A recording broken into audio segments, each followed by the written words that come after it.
जो बड़े बिजनेसमैन जिनकी आप बात कर रहे हैं वो मुश्किल से होंगे तो 1% या इससे भी कम होंगे। जो छोटे व्यापारी हैं वो ऐसा क्या करें कि वो अपने बिजनेस में सफलता पा सकें, ग्रोथ पा सकें? इस दुनिया में दो टाइप के लोग होते हैं। एक होते हैं जो इतिहास बनाते हैं, दूसरे होते हैं इतिहास पढ़ते हैं। तो मैं ऑडियंस को पूछता हूँ कि आपको क्या करना है, इतिहास पढ़ते रहना है जिंदगी भर या इतिहास बनाना है? हम लोगों को अपने माइंड पावर को अगर जागृत करना हो, हम लोग किस तरीके से कर सकते हैं? ऐसा क्या करें कि हम लोग भी अपने माइंड के जरिए जो हम चाहते हैं उसको हम पा सकें? कॉन्शियस माइंड से पहले हमें ये डिसाइड करना है मैं हमारा गोल क्या है। गोल यानी सिर्फ पैसा और बिजनेस और मर्सिडीज नहीं है। गोल यानी आज से 10-20 साल के बाद मैं कैसी जिंदगी जीना चाहता हूँ। तो लीडर का रोल यही होता है जो एक अच्छा डिसीजन लेना, राइट डिसीजन लेना। क्योंकि एक रॉन्ग डिसीजन आपको नैनो जैसा नुकसान करवा सकता है, समझे ना। एक सही डिसीजन आपको, उसने जगुआर का डिसीजन लिया तो उसने ऊपर पहुंच गए, रेंज रोवर उसका। नमस्कार साथियों, एक बार फिर से आपका स्वागत है एक नए पॉडकास्ट में। आज जो हमारे गेस्ट हैं उनके बारे में हम जितना बोलेंगे उतना कम रहेगा। 1000 से ज़्यादा लोगों को इन्होंने अपने ट्रेन द ट्रेनर प्रोग्राम के जरिए ट्रेनर बनाया है। जी हाँ दोस्तों, 45 से अधिक कंट्रीज़ में ट्रेनिंग दे चुके हैं, जिसमें कि चाइना जैसी कंट्री में 4 बार ट्रेनिंग दे चुके हैं। 125 से ज़्यादा किताबें इनकी आ चुकी हैं। अपनी मेडिकल प्रैक्टिस को छोड़कर, एक डॉक्टरी को छोड़कर ये माइंडसेट ट्रेनर बने हैं, लाइफ कोच हैं और साथ ही साथ पब्लिशर भी हैं।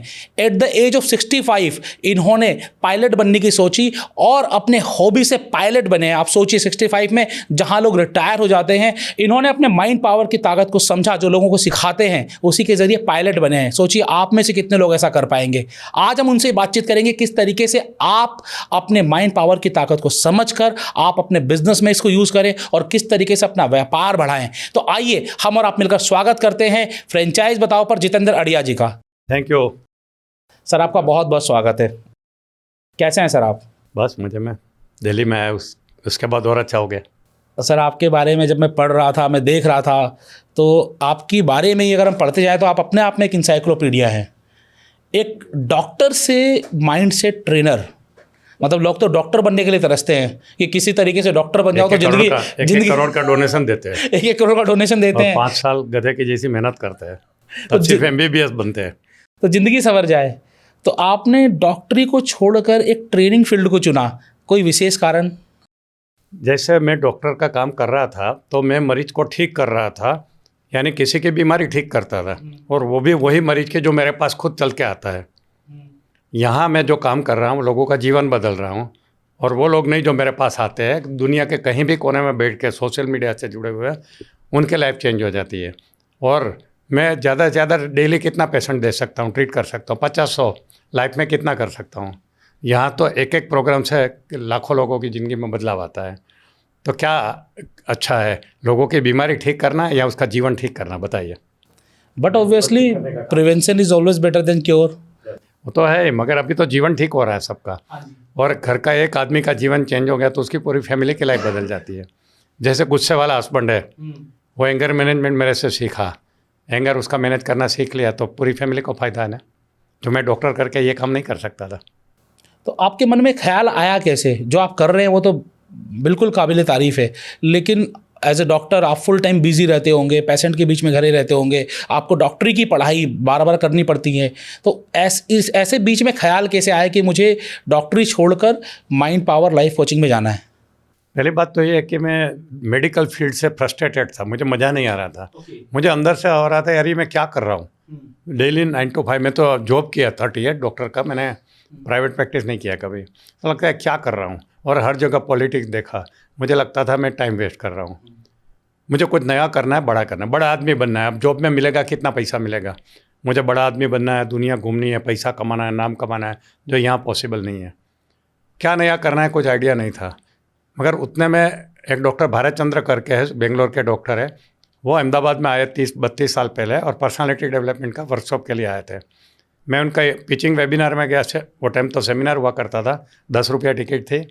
देख के मैंने पूरा मार्केटिंग उसने किया, और मैंने 3 दिन का वर्कशॉप एनरोल कर दिया। वो ज़माने में 2300 रुपया कुछ था, 3 दिन का था। मैं देखा और उनको स्टेज पे काम करते करते लगा यार ये काम कितना अच्छा कर रहा है ये आदमी, और मैं ये कर सकता हूँ। ऐसा अंदर से आवाज़ उठी, और इससे भी अच्छा कर सकता हूँ। इसके मेरे पास लॉजिक आने लगे कि वो तो हाइट में छोटे है, मैं तो हाइट में ऊंचा हूँ। वो तो सिर्फ MBBS डॉक्टर है, मैं तो MD डॉक्टर हूँ। तीसरा वो तो सिर्फ इंग्लिश में ही करते हैं, मैं तो तीनों भाषा में कर सकता हूँ, गुजराती जो मेरी मदर टंग है, हिंदी और इंग्लिश में, तो मैं क्यों नहीं बनूँ ये। फिर वो गोल सेटिंग सिखा रहे थे। फिर गोल सेटिंग के बाद बोला सबका गोल सेटिंग हो गया, हमने बोला हो गया।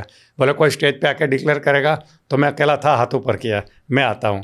मैं स्टेज पे जाकर डिक्लेयर कर दिया कि 1 साल में मैं गुजरात का भारत चंद्र बन के दिखाऊँगा। आज से 35 साल पहले सबने बहुत तालियां बजाई, वाह क्या बड़ा बोल्ड डिसीजन था। आज भी मुझे लोग याद करते हैं। और मैं 1 साल में गुजरात का भारत चंद्र बन गया। मैंने इतना जुनून के साथ अपने आप को ट्रेन किया क्या बन गया है। अब तो पूरी दुनिया का भारत चंद्र बन गया। कहने का मतलब ये है कि वो एक स्पार्क था जो मेरे अंदर आया भारत चंद्र को देख। आज भी उनके साथ कांटेक्ट में हूँ। मुझे मैसेज आपले होती है। अभी 27 का उनका ऑनलाइन प्रोग्राम था, तो उसने मुझे मैसेज भेजा था। तो उनके साथ आज 35 साल के बाद भी टच में हूँ। गुरु को तो भूलना नहीं चाहिए ना। तो वो मोटिवेशन मुझे आया कि यार ये काम अच्छा है। ये वो भी मेडिकल लाइन छोड़ के आया। मैं मेडिकल लाइन छोड़ने में क्या प्रॉब्लम है, थोड़ी सी ऊंची है मगर चलता है, मज़ा आता है तो कुछ भी छोड़ो। तो फिर मैंने सोचना शुरू किया।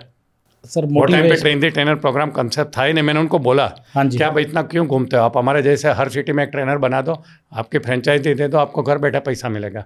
उनके दिमाग में यह बात नहीं बैठी। गुजराती नहीं था ना, गुजराती कब की होता बात है? आज से 40 साल पहले की बात है? 35 साल पहले 35 साल पहले की बात है। तो बोला दे दो फ्रेंचाइजी, मुझे पक्का ट्रेन कर दो, मैं जो भी कमाऊंगा उसका परसेंटेज डिसाइड कर लो, आपका एक कोर्स में सब जगह सिखाऊंगा। देख लो, मैंने तो 7 साल पहले फ्रेंचाइजी बताओ शुरू किया है सर। 35 साल पहले ही लोगों को सिखा रहे थे फ्रेंचाइजी दे दो। फ्रेंचाइजी दे दो, परफेक्ट। बट वो माने नहीं, गुजराती दिमाग, बिजनेस का दिमाग नहीं था उनका। तो सर सब अलग अलग होते हैं। अलग अलग होते हैं ना। बिजनेस दिमाग होना एक अलग है, अच्छा ट्रेनर बनना एक अलग होता है। सर एक बड़ी चीज़ जो आपने कही सर, मोटिवेशन, मतलब जब भी हम किसी अच्छे मोटिवेशन ट्रेनर को सुनते हैं उस समय अंदर जुनून भर जाता है, आग भर जाती है। उस समय जो बुलवाया जाता है वो हम बोल लेते हैं, लेकिन जैसे ही हम ऑडिटोरियम के बाहर आते हैं, 7 दिन एक्सपायरी डेट 7 दिन होती है, लेकिन आपने उस डेट को एक्सपायर होने ही नहीं दिया और उसको फुलफिल करके दिखाया। तो लोग ये कैसे करें, जो हमने ठान लिया, जो हमने सोच लिया, अगर उसे करना है, तो जो लोग नहीं कर पाते हैं, जो कर पाते हैं, जो आपने किया, तो क्या फ़र्क होता है? आपकी बात सही है। मेरे टाइम पे 2-3 लोगों ने सोचा था कि हम भी ऐसा काम करेंगे, बट दे फेल्ड, क्योंकि उनका मोटिवेशन चला गया। मैं हमेशा कहता हूँ बड़ा काम करने के लिए मोटिवेशन की ज़रूरत होती है, और मोटिवेशन 2 जगह से आता है, बाहर से आता है और अंदर से आता है। Outer motivation, inner motivation. बिल्कुल। आउटर मोटिवेशन की एक्सपायरी डेट 7 दिन रहती है। कोई भी मोटिवेशनल स्पीकर को सुनोगे, खुश हो जाओगे, जुनून आ जाएगा, 8 दिन के बाद जैसे थे हो जाएंगे। हाँ जी। इनर मोटिवेशन अगर आपने चालू कर दिया ना, तो फिर वो कभी ख़त्म नहीं होता, वो लाइफ लॉन्ग होता है। मेरा इनर मोटिवेशन आज से 35 साल पहले जो भारत चंद्र के वर्कशॉप में हुआ था, आज भी मैंने चालू रखा है। तो ये चालू रखने का तरीका मैं सिखाता हूं। यही जानना है बिल्कुल, क्योंकि हम भी कई लोगों को देखते हैं और उनकी जो शान शौकत होती है, जिस तरीके से वो काम कर रहे होते हैं, उनसे मोटिवेट हो जाते हैं। किसी को सुनते हैं, उनसे मोटिवेट हो जाते हैं, फिर बोलते हैं मुझे तो ऐसा ही बनना है। और वो ऐसा बनना 1 दिन, 2 दिन, 3 दिन, 4 दिन, 5 दिन, फिर 6 दिन में उनको भूल भी जाते हैं हम। तो ये इनर मोटिवेशन को जिंदा कैसे रखें? मैं इसके लिए एक बात कहता हूँ कि इस दुनिया में 2 टाइप के लोग होते हैं। एक होते हैं जो इतिहास बनाते हैं, दूसरे होते हैं इतिहास पढ़ते हैं। तो मैं ऑडियंस को पूछता हूँ कि आपको क्या करना है, इतिहास पढ़ते रहना है ज़िंदगी भर या इतिहास बनाना है? तो सब लोग हाथ ऊपर करते हैं। फिर बोलता हूँ आप कौन सा इतिहास बनाओगे और कैसे बनाओगे, तो पता नहीं रहता है। सबके दिल में इच्छा रहती है कि मुझे इतिहास बनाना है, पढ़ना नहीं है। फिर मैं कहता हूँ इतिहास बनाने के लिए क्या करना पड़ेगा। देखो, एक ज़माना था इतिहास तलवार से बनता था, जो शिवाजी महाराज ने, पृथ्वीराज चौहान ने, सबने बनाई। आज वो तलवार का ज़माना नहीं है। आज इतिहास कैसे बनता है? जो विराट कोहली ने बनाया, जो मोदी साहब ने बनाया, जो मुकेश अंबानी ने बनाया, तेंदुलकर ने बनाया, इसको कहते हैं इतिहास बनाना। यानी अपना मनपसंद एक काम पसंद कर लो और उसका इतनी शिद्दत से करो, इतनी शिद्दत से करो कि पूरी कायनात आपको उसे मिलाने की कोशिश में लग जाए, तो ऑटोमेटिक इतिहास बन जाएगा। जैसे मुझे माइंड पावर के बारे में, थोड़ा सा माइंड पावर मैंने भारत चंद्र से सुना था, थोड़ा सा आइडिया था, फिर मैंने किताबें पढ़ना शुरू किया और उसमें मैंने इतिहास बना दिया। तो एक तो मनपसंद काम ढूंढ लो, और दूसरा मैंने कहीं से, आई थिंक भारत चंद्र से ही सुना था, convert your hobby into your profession and find the people who pay for it. You don't have to work throughout your life. आप अपने हॉबी को ही अपना प्रोफेशन बना दो और ऐसे लोगों को ढूंढ लो जो आपको आपकी हॉबी परस्यू करने का पैसा दे। एग्जाम्पल है सचिन तेंदुलकर से लेकर अमिताभ बच्चन, वो भी तो MBA है। जॉन अब्राहम, वो अपने डिग्री वाला काम नहीं कर रहा, उनको जो हॉबी थी वही किया, तो उन्होंने इतिहास बना दिया। तो मैं सोचा कि मेरा हॉबी क्या है। मुझे क्रिकेट की हॉबी नहीं थी, म्यूज़िक की नहीं थी, मुझे सिर्फ स्टेज से बोलने की थी। फिर मैं सोचा कि ये तो अच्छा आइडिया है, स्टेज से बोलते जाओ और लोग पैसा देते जाएँ, तो मैंने ये प्रोफेशन ढूंढा उसको मैंने, और अभी जो भी कर रहा हूँ मैं मज़े के लिए कर रहा हूँ और लोग पैसा दे रहे हैं। तो मैं हमेशा लोगों को एडवाइस देता हूँ, एक भी ऐसे हॉबी नहीं है जिसको आप प्रोफेशन नहीं बना सकते या उसमें ऊंचाई तक नहीं पहुँच सकते। मैं कैसे एग्जांपल दूंगा जो आप इनडायरेक्टली जानते हैं। आनंदीबेन की बेटी का ससुर, आनंदीबेन पटेल जो भी यूपी की गवर्नर है, उनका जो बेटी का ससुर है यानी उनके समधी लगते हैं, उनका नाम था ईश्वर भाई पटेल। उनका शौक क्या था मालूम है? 24 घंटा टॉयलेट की बात करने का, टॉयलेट की बातें करने का। टॉयलेट के ऊपर उसने रिसर्च बहुत की थी, पूरी दुनिया में टॉयलेट के ऊपर उनको स्पीकर के रूप में बुलाया जाते थे। उन्होंने अहमदाबाद में एक टॉयलेट गार्डन बनाया है और वहाँ बड़े बड़े वीआईपी को लाते थे, लेडी डायना को लेके आए थे और बिल क्लिंटन को लेके आए थे। वो वहाँ टॉयलेट गार्डन में विजिट करने को आते थे और टॉयलेट रेस्टोरेंट बनाया था, वहाँ कोमोड के ऊपर बैठ के आपको चाय और नाश्ता मिलेगा, ऐसा बनाया था। ये उनका एक टॉयलेट, उनका एक इंटरेस्ट का सब्जेक्ट था। उसने इतना अच्छा बनाया, उसको लेके गए कि जापान गवर्नमेंट ने उसको ऑनररी डिग्री दिया, उनको वहाँ एक अपॉइंटमेंट दिया कि हमारे यहाँ इसको सिखाओ, और पूरी दुनिया में फेमस हो गए। देखिए, सबसे जिसको हम जो वर्ड को बोलना भी नहीं चाहते उसके ऊपर उसने इतना काम किया। अभी भी अहमदाबाद आओगे तो मैं आपको टॉयलेट गार्डन घुमाने को लेके जाऊंगा। तो कहने का मतलब है कि अगर इस चीज़ को आप ये ऊंचाई तक लेके जा सकते हैं, क्योंकि वो मनपसंद सब्जेक्ट था, तो कोई भी सब्जेक्ट को लेके जा सकते हैं। मैंने जब भारत चंद्र से पावर ऑफ सबकॉन्शियस माइंड थोड़ा सा सुना था, फिर जोसेफ मर्फी की किताब पढ़ी तो मुझे भी सब्जेक्ट पसंद आ गया। और अचानक मुझे किसी ने एक एक्स्ट्रा लेक्चर के लिए बुलाया। मैं मेडिकल कॉलेज में प्रोफेसर था। बोले सर और कोई सब्जेक्ट पे बात कर सकते हो? मैं पॉपुलर था मेडिकल सब्जेक्ट में भी, मेरे स्टूडेंट मुझे बहुत चाहते थे। तो बोला हाँ, तो कौन सा? मैं बोला माइंड पावर। तो उसने ऑर्गेनाइज़र को बोला कि हमारे यहाँ एक प्रोफेसर है, डॉक्टर है, मगर वो माइंड पावर के ऊपर प्रोग्राम दे सकते हैं। तो उसने मुझे इन्वाइट किया। पूरे इंडिया से आए थे स्टूडेंट, 200 लोगों का कैंप था, समर कैंप था। मुझे 1 घंटा दिया और वो ज़माने में पहला मेरा लेक्चर, टेक्नोलॉजी नहीं थी, बोर्ड में लिख के जागृतमान, अर्ध जागृतमान ऐसा लिख के मैंने 1 घंटा दिया। जैसे बाहर निकला पूरा ऑडियंस मेरे पीछे, फोटोग्राफ के लिए। मैं तो हैरान हो गया, किसी ने कभी ऑटोग्राफ नहीं मांगा था, किसी ने मेरे साथ फोटोग्राफ नहीं निकाला था, और एकदम पागल हो गया मेरे पीछे। बोला ये क्या जादू हो गया यार। तो 2 जादू हो गया। एक तो ऐसा सब्जेक्ट सिखाया जो कोई जानता नहीं था और उनको पोटेंशियल लगा कि इससे हमारा जीवन बदल सकता है। दूसरा मुझे ये भी पता चला कि मैं इतना अच्छा सिखा भी सकता हूँ। दोनों चीज़ वहाँ साबित हो गई। फिर वो नेक्स्ट स्पीकर था, उसको सुनने को कोई तैयार नहीं थे। मेरे से इतने इम्प्रेस था कि मेरे से ही बातें कर रहे थे। फिर ऑर्गेनाइजर ने मुझे रिक्वेस्ट किया कि आप एक ऐसा काम करो, अंदर आके खुद बैठो तभी ये बैठेंगे, नहीं तो ये बैठेंगे। तो मुझे नेक्स्ट स्पीकर को सुनने के लिए बैठना पड़ा, नहीं तो सब मेरे पीछे घूम रहे थे। तब मुझे एक चीज़ पता चली कि ये सब्जेक्ट बहुत चलने वाला है और लोगों को ज़रूरत है। पावर ऑफ माइंडसेट के बारे में मतलब जितनी बात करें उतनी कम है, और आपसे बेहतर इस पे बात और कौन कर सकता है। हम लोगों को अपने माइंड पावर को अगर जागृत करना हो, हम लोग किस तरीके से कर सकते हैं? ऐसा क्या करें कि हम लोग भी अपने माइंड के ज़रिए जो हम चाहते हैं उसको हम पा सकें? Very good. पहले तो माइंड को समझना होगा, और ज़्यादातर लोगों को माइंड के बारे में पता नहीं है।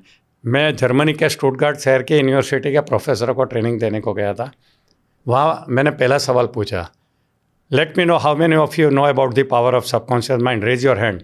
एक भी हाथ ऊपर नहीं हुआ था। किसी को सबकॉन्शियस माइंड के बारे में कुछ भी पता नहीं था, आज भी नहीं पता है। आप आज 100 आदमी को मिलो और पूछो सबकॉन्शियस माइंड के बारे में कितने जानते हो, 1 या 2 लोग जानते होंगे। ये मेरी 35 साल की मेहनत के बाद ये 1-2 लोग जानते हैं, वो ज़माने में कोई नहीं जानता था। तो माइंड के बारे में जो इग्नोरेंस है वही मेन कारण रहता है। तो माइंड के बारे में जानना जरूरी है, क्योंकि हम सबको 100% माइंड पावर दिया है, मगर हम उसको जानते नहीं है, इसलिए 1 to 2% यूज़ करता है। कहते हैं सबसे ज़्यादा माइंड पावर का इस्तेमाल आइंस्टाइन ने किया था, जो 4.5% था। मतलब सबसे ज़्यादा जो इस्तेमाल हुआ है 4.5% ही हुआ है। अल्बर्ट आइंस्टाइन का जो सेंचुरी का सबसे बड़ा साइंटिस्ट बना, तो हम कितना यूज़ किया होगा। तो उसका रीज़न क्या है कि माइंड पावर के बारे में कोई सिखाता नहीं है। मैं पर्सनली दुनिया की बड़ी बड़ी यूनिवर्सिटी में जाके इंक्वायरी की है, Oxford, Stanford, Harvard, Yale, Duke, ये सभी यूनिवर्सिटी में, कि कोई माइंड पावर सिखाता है। अभी तक मुझे कोई कोर्स नहीं मिला दुनिया की बड़ी बड़ी यूनिवर्सिटी में। तो सबसे बड़ा मैं तो बोलता हूँ पुण्य का काम और देश सेवा का काम यही है कि हर इंसान को माइंड पावर के बारे में सिखाओ। माइंड पावर है सबके पास, मगर यूटिलाइज करना नहीं आता है, इसलिए उनके जीवन में फेलियर होता है, दुख होता है। तो मैं ये बात समझ लिया, ये पोटेंशियल को समझ लिया, और मैंने पूरी दुनिया में माइंड पावर सिखाना चालू कर दिया। तो इतना मुझे अच्छा रिस्पॉन्स मिला। तो जैसे मैंने कहा कि माइंड क्या है वही लोगों को पता नहीं है। हाँ जी। माइंड और ब्रेन में क्या फ़र्क है? Mind is the software and brain is the hardware. तो सॉफ्टवेयर तो है हमारे पास, मगर उसको जितना सीखोगे उतना इस्तेमाल करोगे। किसी को सॉफ्टवेयर के बारे में पता नहीं, उसको कंप्यूटर पर बिठा दो, क्या करेगा? कुछ नहीं जानेगा, कुछ नहीं। क्योंकि उसने सीखा नहीं है। तो ये माइंड के बारे में जितना हम सिखाए ना उतना देश सेवा होगी। तो माइंड एक एनर्जी का सेंटर है, या दूसरी भाषा में कहे तो एक सॉफ्टवेयर है। और हमारे दो माइंड होते हैं, conscious mind and subconscious mind. Conscious mind के पास 10% पावर है, 90% सबकॉन्शियस माइंड के पास है। ये हम ज़्यादातर कॉन्शियस माइंड के पावर को ही जानते हैं, सबकॉन्शियस माइंड के पावर के बारे में तो नाम भी नहीं सुना है लोगों ने। आप ट्राई कर लेना, 100 लोगों को पूछना। लोगों को खाली माइंड ही पता है, कॉन्शियस और हाँ, वो भी सबकॉन्शियस पता नहीं है केवल माइंड उनको ही क्या है। पता है जो ट्रेनिंग कर रहे मैं तो मेरे प्रोग्राम में बोलता हूँ, चलो बताओ माइंड क्या है, तो कोई बोलता है विचार माइंड है, ये माइंड है। फिर मैं डॉक्टर को खींचता हूँ, अच्छा इसमें डॉक्टर कौन है? कोई हाथ ऊपर करता है, अच्छा डॉक्टर आपको तो पता होगा ना माइंड क्या है, आप तो मेडिकल डॉक्टर है। तो वो भी नहीं बता पाते। अला आपकी गलती नहीं, हमारी मेडिकल कॉलेज की गलती है कि हमारे मेडिकल कॉलेज में ब्रेन यानी हार्डवेयर के बारे में सिखाया जाता है, माइंड जिस सॉफ्टवेयर के बारे में नहीं और सिखाया रिपेयर करना सिखाते, ट्रेन करना नहीं सिखाते। माइंड को कैसे इस्तेमाल करना है ये नहीं सिखाते हैं। तो डॉक्टर को भी नहीं पता, कोई भी मेडिकल डॉक्टर को पूछ लो माइंड का डेफिनेशन नहीं देंगे। तो ये जो माइंड एक सॉफ्टवेयर है, उसको अगर जान लिया, उसको बढ़ाने की ज़रूरत नहीं, उसको कंट्रोल करने की ज़रूरत नहीं है, उसको बेस्ट कैसे यूटिलाइज़ करना ये सीख लिया तो आपके जीवन में खुशियाँ ही खुशियाँ होगी। जब से मैंने सीखना चालू किया, सिखाना चालू किया, इस्तेमाल करना चालू किया, तो मेरे ज़िंदगी में से खुशियाँ ही खुशियाँ। ये सब मेरी सक्सेस है because of power of subconscious mind. ऐसा आपने क्या चेंज किया अपने आप में, या फिर हम बात करें अपने माइंडसेट में, ऐसा क्या चेंज किया जिससे कि आपकी लाइफ ट्रांसफॉर्म हो गई? वही तो बोल रहा हूँ। देखिए, ये दोनों का रिलेशन बताता हूँ। कॉन्शियस माइंड बॉस है, सबकॉन्शियस माइंड सर्वेंट है। तो बॉस ऑर्डर देगा, वो काम करेगा सबकॉन्शियस माइंड। अलादीन का जादुई चिराग की भाषा में कहे तो चिराग है वो हमारा दिमाग है, ब्रेन है। कॉन्शियस माइंड है वो अलादीन है, सबकॉन्शियस माइंड जीनी है। जीनी क्या था? सोया हुआ जीनी था, जायंट था, जो उठाने से उठ के काम करके फिर सो जाता था। Subconscious mind is like this. तो 10% पावर कॉन्शियस माइंड के पास है, 90% सबकॉन्शियस माइंड के पास है। अगर आपको सिर्फ कॉन्शियस माइंड के पावर पता है 10%, और उसका ही इस्तेमाल करोगे तो 10% का 10%। अगर सबकॉन्शियस माइंड के बारे में जानते ही नहीं है तो उसका यूटिलाइजेशन का सवाल ही नहीं आता है। तो पूरी ज़िंदगी 1 to 2% माइंड पावर में चली जाती है ज़्यादातर लोगों के, और फिर भी गाड़ी बंगला बना लेते हैं, बड़ी बड़ी डिग्रियाँ लेते हैं, बड़ा बड़ा काम कर लेते हैं। सोचो, सबकॉन्शियस माइंड के पावर को सीख लिया और उसका सही इस्तेमाल करना शुरू किया तो उसका इज द लिमिट। तो मैं यही सिखाता हूँ कि how to use the power of subconscious mind. तो हमें क्या करना है, कॉन्शियस माइंड से शुरुआत होती है और एंड सबकॉन्शियस माइंड, दोनों करते हैं। कॉन्शियस माइंड से पहले हमें ये डिसाइड करना है हमें हमारा गोल क्या है। गोल यानी सिर्फ पैसा और बिजनेस और मर्सिडीज नहीं है। गोल यानी आज से 10-20 साल के बाद मैं कैसी ज़िंदगी जीना चाहता हूँ। इसमें फिजिकल गोल आता है, मेंटल गोल, सोशल गोल, स्पिरिचुअल गोल। फिर इसका डॉक्यूमेंटेशन करो, जिसको विजुअलाइजेशन यानी विजन बोर्ड कहते हैं या गोल चार्ट कहते हैं, वो लिखो। उसके बाद ये तैयार हो गया, बाद में सबकॉन्शियस माइंड को जगाओ और फिर इसको ये डेटा दो कि मुझे ये चाहिए, टाइम लिमिट के साथ। सबकॉन्शियस माइंड के पास एक डिवाइन प्लानिंग होता है, एक दो टाइप का प्लानिंग होता है। कॉन्शियस माइंड से करते हैं, conscious mind is a human mind and subconscious mind is a divine mind. तो जो हम कॉन्शियस माइंड से प्लानिंग करते हैं वो लिमिटेशन वाला रहता है। जब बड़ा काम करना है तो सबकॉन्शियस माइंड का प्लानिंग का इस्तेमाल करना है। तो आपने एक बार सबकॉन्शियस माइंड को डेटा दे दिया कि मुझे जीवन में ये करना है, बनना है, पाना है, तो वो आपका डेटा ले लेगा। उनके पास मेमोरी का स्टोरेज है, वो रख लेगा, उसके ऊपर वो प्लानिंग करेगा, आपके लिए अपॉर्चुनिटी क्रिएट करेगा। और जब अपॉर्चुनिटी आएगी तब आपको इंडिकेशन देगा, ये तेरी अपॉर्चुनिटी है, तू कर, ये तेरे भले के लिए है। अब मेरे पास क्या हुआ, विरल जी मुझे मिले अहमदाबाद में, उन्होंने मुझे देखा, मैं बोला ये तो अच्छी अपॉर्चुनिटी है, इन्होंने तो अच्छी ऑफ़र कर ली। मगर विरल जी से मुझे मिला है किसने? मेरे सबकॉन्शियस माइंड ने।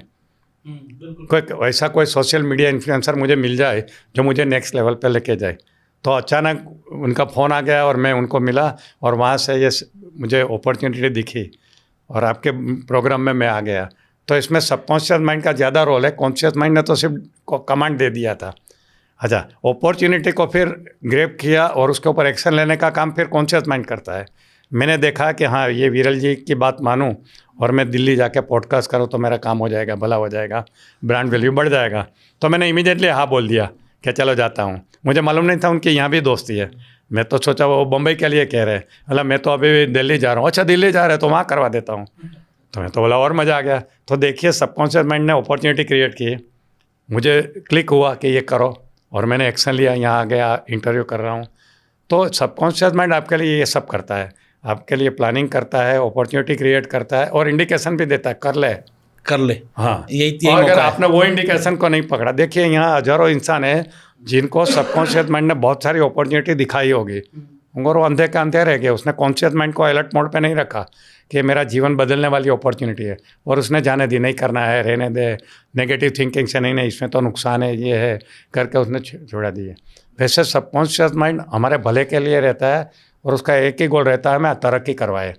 मगर हम उसको ठीक से समझते नहीं हैं तो सबकॉन्शियस माइंड फिर थक जाता है कि इनको बोलने का कोई फायदा नहीं है, जाने दो, उनको जैसा है करने दो। ये तो लग्जरी मोड पे, इसको लग्जरी मोड पे रहने दो। हाँ, कंफर्ट जोन में ही रहता है, कुछ करना नहीं होता ऐसा।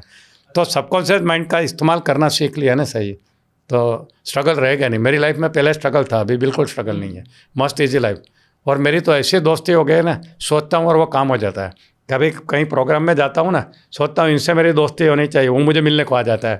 एक एग्जांपल देता हूँ, आज से 15-20 साल पहले, 30 साल हो गया हुआ, एक इंद्रजीत जास्मिन करके एक एमवे का बड़ा डायनामिक ये था, डायमंड था, अहमदाबाद में आया। तब मैं एमवे ऐसे ही इंटरेस्ट के लिए ज्वाइन किया था। तो बड़ा उनका प्रोग्राम था, 2-3 हज़ार लोग आए थे, मैं पीछे के लाइन में बैठ के उनको सुन रहा था। मैं बहुत इम्प्रेस हुआ, बोला यार ये आदमी मिलने तो मज़ा आ जाएगा, ये बढ़िया बंदा है। मगर उसको तो बॉडीगार्ड आए थे, उनके बाउंसर उनको लेके गए, किसी को मिलने नहीं दिया। वो ड्रामा रहता है ना सब ऐसा। बोला कोई बात नहीं, मैं तो चला गया। सिर्फ सबकॉन्शियस माइंड को बोला इनको एक बार मिलना है। आधे घंटे मैं जाके घर जाके खाना खा रहा था, एक एमबे का लीडर का मुझे फ़ोन आया, खड़िया साहब क्या कर रहे हो? मतलब घर में खाना खा रहा हूँ। बोले हम आपको मिलने को आ सकते हैं? मतलब क्यों? बोले हमारा एक लीडर आया है इंद्रजीत जास्मिन, वो आपसे मिलना चाहता है, आपकी बात के हमसे सुन के बोले मुझे इनको मिलना है। बोला आ जाओ। तो देखो आधे घंटे के बाद मेरे घर में वो मिलने को आ गया, जो वहाँ मैं स्टेज पे नहीं मिल सका था। पावर ऑफ सबकॉन्शियस माइंड ये है कि कभी कभी इंस्टेंटली रिजल्ट देता है। ऐसा बहुत ऐसे मेरे लाइफ में हुआ। लेकिन सबको तो नहीं देता ना। नहीं, जो जानते हैं किसको इसको कैसे करना, उसके लिए क्या है, सबकॉन्शियस माइंड से दोस्ती करनी चाहिए, कम्युनिकेशन। आप सिखाते हो दोस्ती करना? नहीं, आपके सबकॉन्शियस माइंड को, आपको कॉन्शियस माइंड और सबकॉन्शियस माइंड के बीच में दोस्ती अच्छी होनी चाहिए, कम्युनिकेशन अच्छा होना चाहिए। और कम्युनिकेशन हो गया ना, सोचोगे होने लगता है फटाफट। ये मैंने सोचा नहीं था कि इतने कंट्री में जाऊंगा, मेरी प्रेरणा का जर्नल 10 लैंग्वेज में आएगी।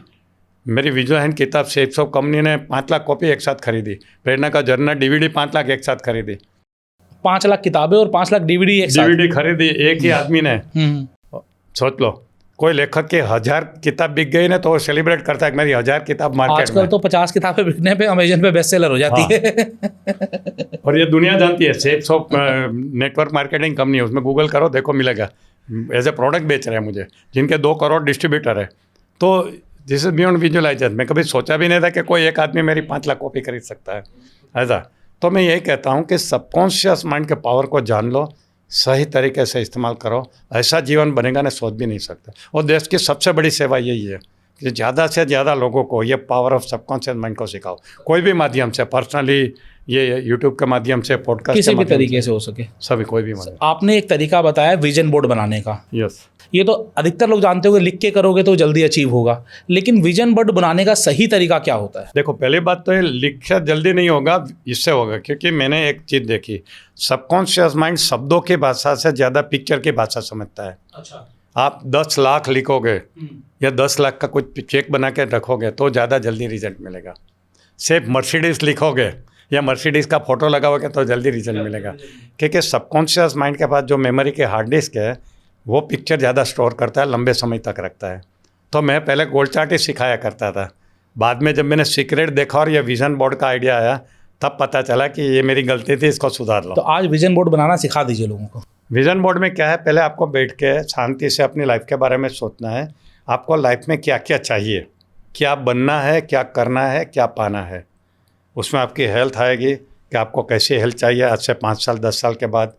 आपका प्रोफेशन डिसाइड करिए, कौन सा प्रोफेशन में जाना है, कितना पैसा कमाना है, आपका घर कैसा होगा, आपकी गाड़ी कैसी होगी, आपके फैमिली कैसी होगी, आपने क्या कंट्रीब्यूट किया होगा, क्या अचीवमेंट किया होगा, सब कुछ डिसाइड कर लीजिए।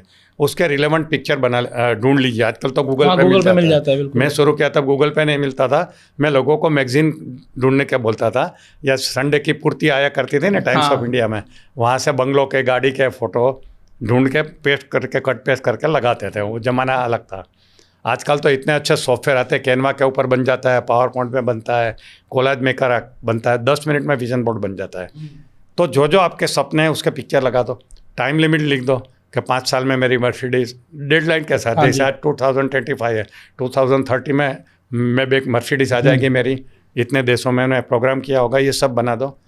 और ये विजन बोर्ड बनने के बाद उसको ऐसी जगह पे चिपका दो जो आपके हमेशा नज़र के सामने रहे, नज़र के सामने, जिगर के पास। नज़र यानी कॉन्शियस माइंड, जिगर यानी सब कॉन्शियस माइंड, तो अपने आप चला जाएगा। मैं हमेशा एक एग्जाम्पल, रियल लाइफ एग्जाम्पल बताता हूँ। आज से 40 साल पहले मेरा छोटा भाई, जो मेरे से 8 साल छोटा था, होशियार था, मैं MBBS हुआ था, उसने मैट्रिक पास किया था, तो उनको डॉक्टर बनना था। तो पहले मैंने उनको, तब मुझे IAS के बारे में पता चला, तो मैंने बोला हसमुख तू यार डॉक्टर बनना छोड़ दे, कोई मतलब नहीं है, MBBS की कोई वैल्यू नहीं है, तो IAS की तैयारी कर। बोला IAS क्या है?